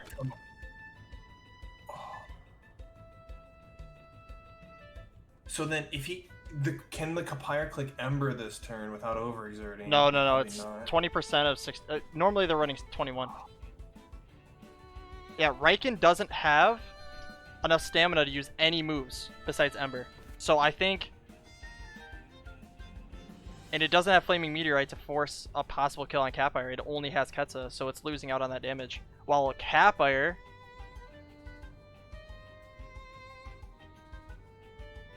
Someone's got a lot of time left to figure this out. I think it's Risen.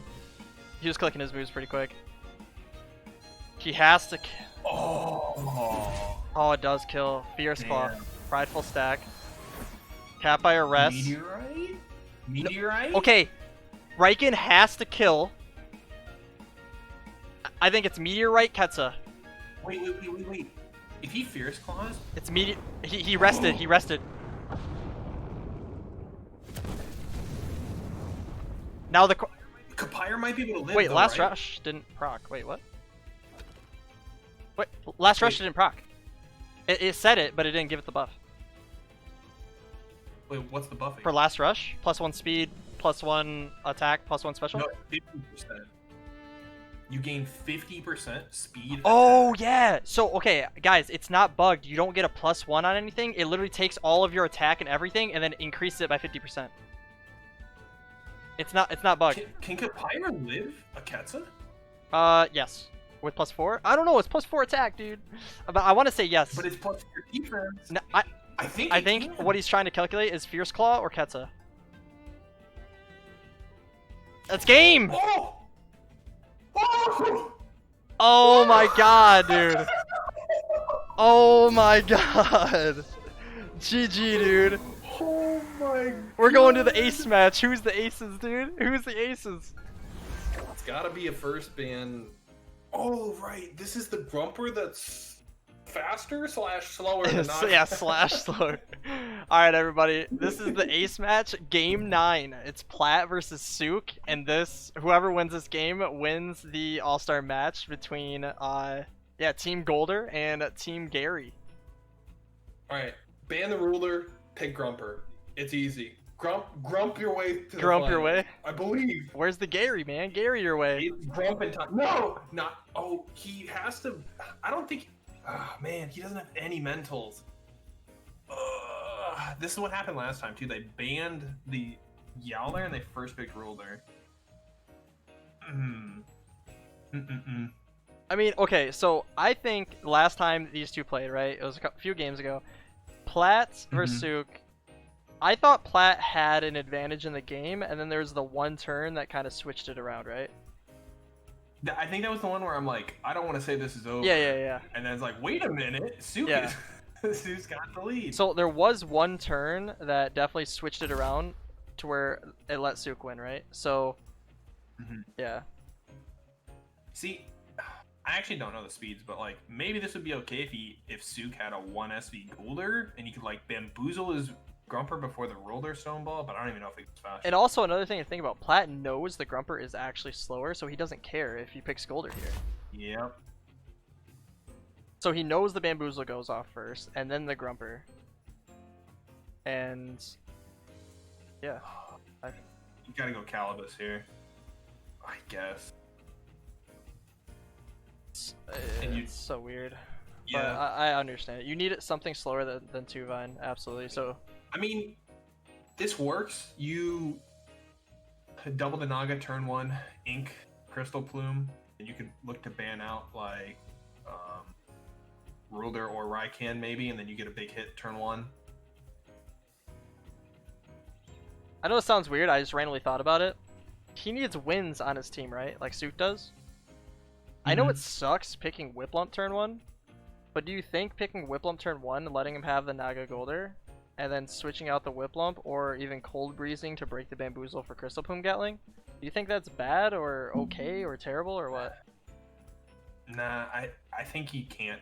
I don't know. I feel like it's just too low tempo turn 1. He gets a free, like, spamming Bamboozle or clicking Toxic Ink. He's got, like, so many attempts. I think you have to let him ban. He's gonna ban the Whiplump second, right? Like he did last time. I think you gotta just let it go, unfortunately. Yeah, because I was just thinking, like, how could he try to allow this to be an advantage and not lose the Whiplump? Because the Whiplump would actually help the game a lot, but the problem is Goolder Naga switching up the Desidara would be rough. This is interesting. He picked Roller here. The thing is, if he bans the Whiplump, you get Grumper. If you ban the Whiplump, you get Goolder or Grumper. Grumper, because Grumper is good into Vola, it's good into Plat, it's good into Doro. And see, he banned the Whiplump here. He picked the Ruler, which shows that he was gonna let the Grumper through. So, oh, they banned the Vola. Huh. I feel like Goolder was the ban. This is interesting so far. I feel like Goolder carried last game. It was Goolder and Roller, or sorry, Goolder did extremely well, and the Roller was able to kill Calibus with Execute. So that was like the way. I understand. I'm curious. Why did Plat pick Roller? That's what I'm trying to figure out.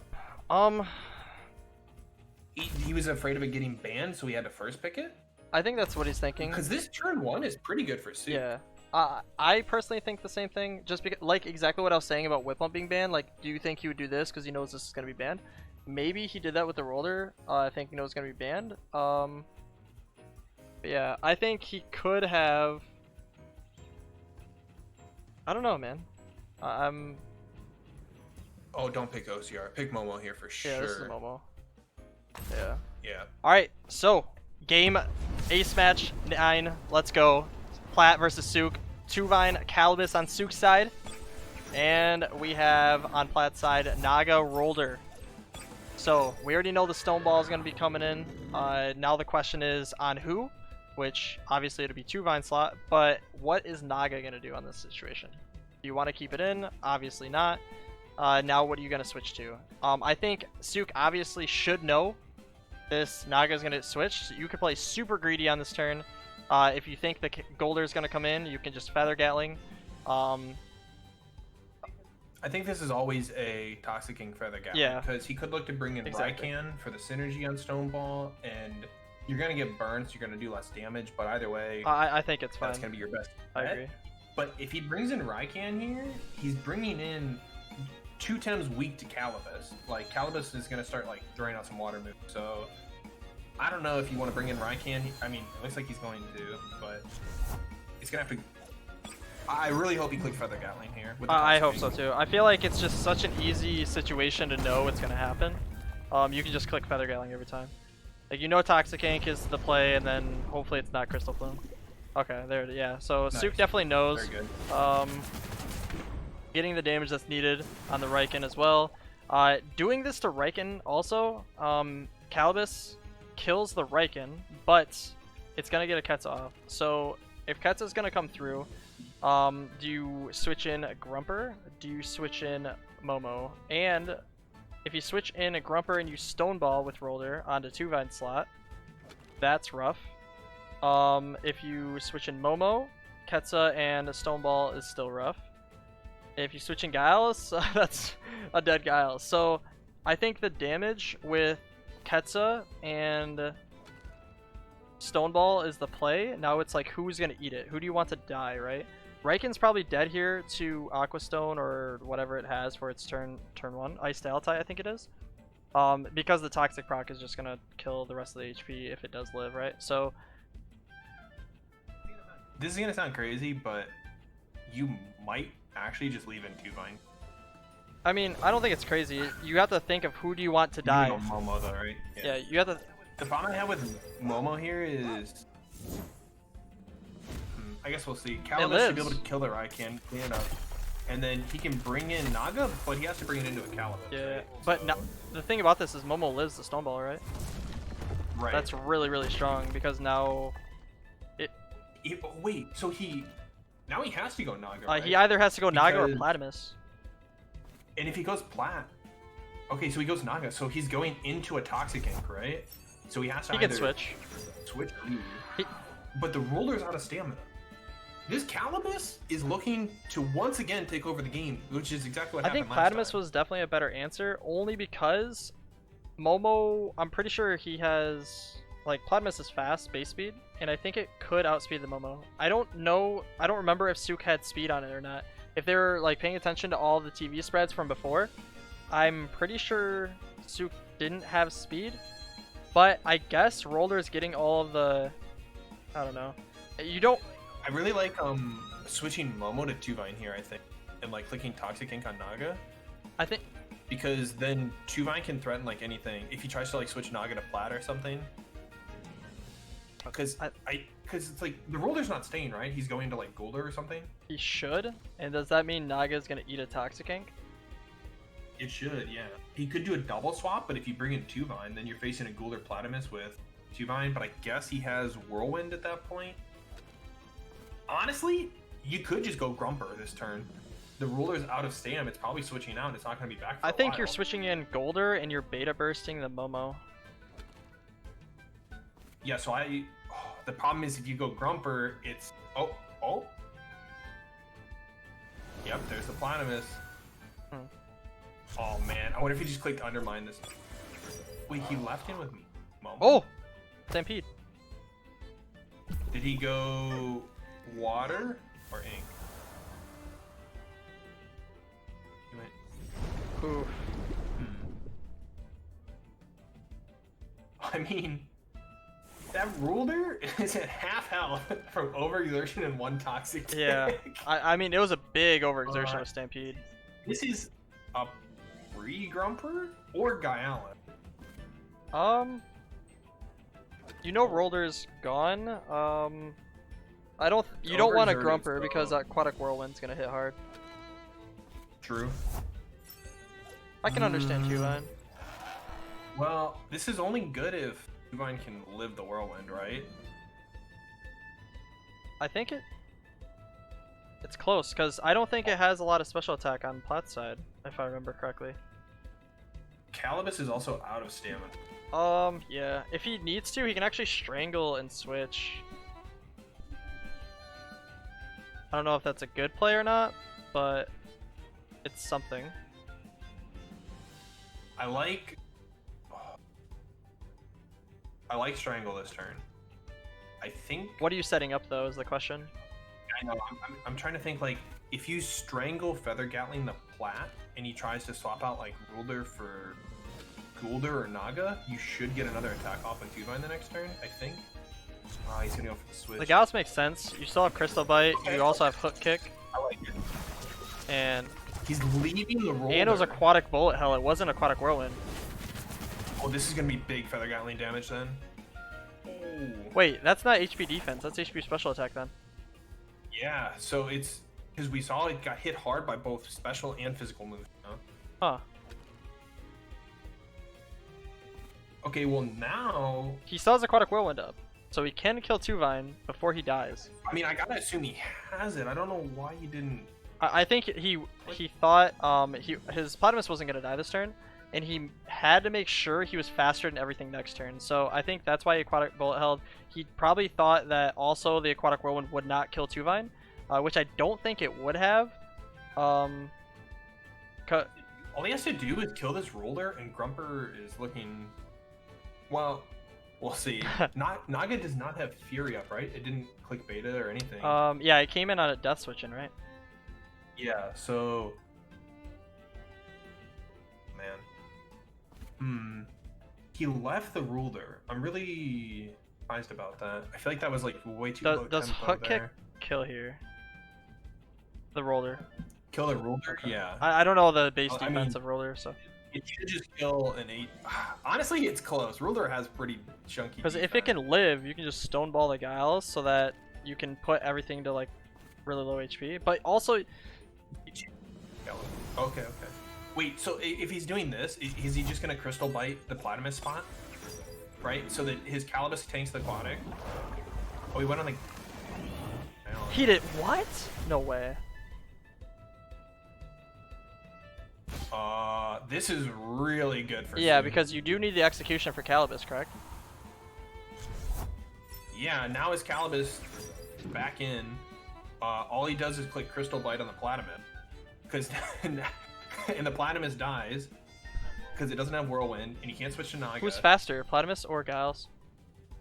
It should be Gialis, but I don't think we've ever like checked the Platymus speed or the Gialis speed. But I mean, it is taking a lot of damage, so it could be special attack with some speed and some HP. Right. So we don't fully know that yet. It does have high base speed, so it can definitely catch up in speed against Giles if it does choose to click speed. Trying to think on how Calibus dies. Because before the answer was Roller Execution, right? Well, now you don't have that. Yeah. I mean, like I was saying, like this is what happened last time, right? When we thought Plat was in such a great position, and then suddenly like Suke gets a kill, and like, wait a minute, how's Plat killing this Calibus? I mean, I didn't think Plat was in an amazing spot. I think it was still pretty even. I think that turn right there kind of fluctuated a bit in Suke's favor. If you think Hook Kick's coming in instead of Bite, you can switch in Naga on that last turn, and then you would also be able to be faster than Gialis on this turn with Platymus, with Urushiel, or whatever it is that you want to bring in, right? So he could have even switched in Goolder to tank the Hook Kick, and then if he had Crystal Bit the Platymus, he could have brought in Naga off the death and had Goolder and Naga in. So I think that's it. I think it is too. These two turns are pretty rough. Grumper doesn't even need to see the light of day. He's just in the back, like, yeah, you can go through everyone else first. I'll be waiting. Yeah, and then obviously Crystal Bite went through, but yeah, Calibus is gonna Toxic Ink. Yeah.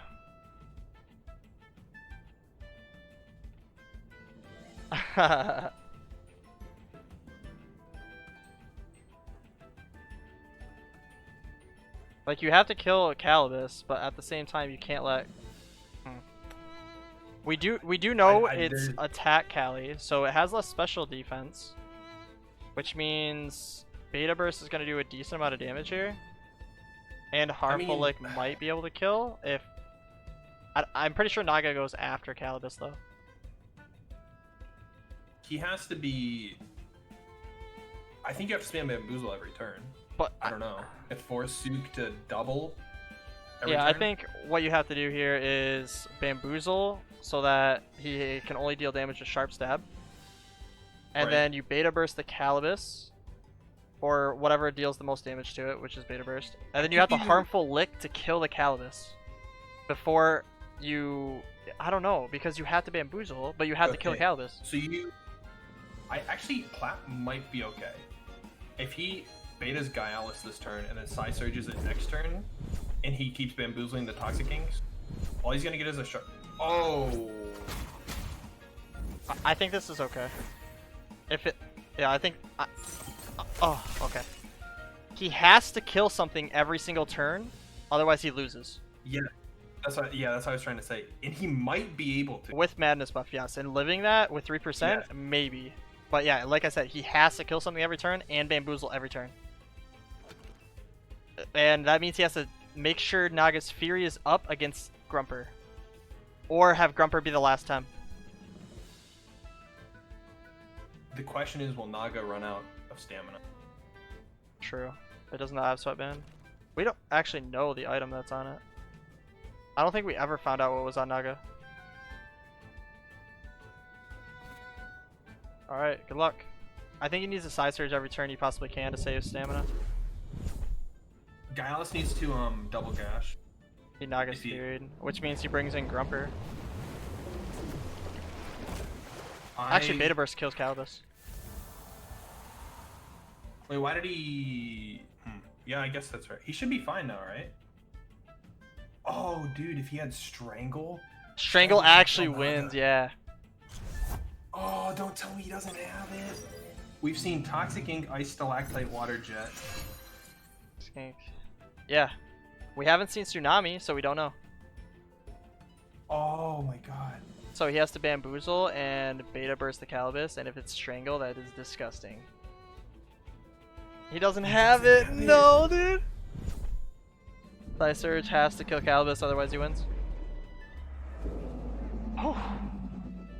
Okay. That's it. That one. Yeah, he clicks Fury and now, wins. Right? Wow! Oh my god. It's Strangle, Tsunami, or Slap, but I feel like you shouldn't have Tsunami or Slap if you don't have Sweatband on, because it's just way too much stamina, right? Okay. Yeah, that's over. Yeah, you just literally click Naga's Fury and you win the game. Holy that looked so bad shit. for a second. That looked so bad for a second. Him living that Sharp Stab with 3% was like the play. Well, I mean, what does he have instead of... So, okay, so the Calibus, I want to know what it has instead of Strangle, because it would have just killed the Naga, straight up. And then, we need to find out whose Banshee doesn't have tornado. Yeah, wait, we have to ask that, because somebody did not use Tornado 3 different occasions that were definitely the play. Oh, wait a minute. I don't think it's gonna It's only do plus anything, 1. With a Madness buff, dude, you're dead. Goolder, so. He does overexert, but Goolder kills the rest of Grumper. Yeah, Goulder's full HP, bro. He's set. Yeah, but all he can do is lick. Why can't he? And Grumper has Inductor. And Goolder has to overexert. If Grumper can live the lick and Thunderstrike this turn, he can heal up out of range. Yeah, of but he Toxic Ink after immunity goes away. Yeah, but that's not like for 3 more turns. I mean, I guess.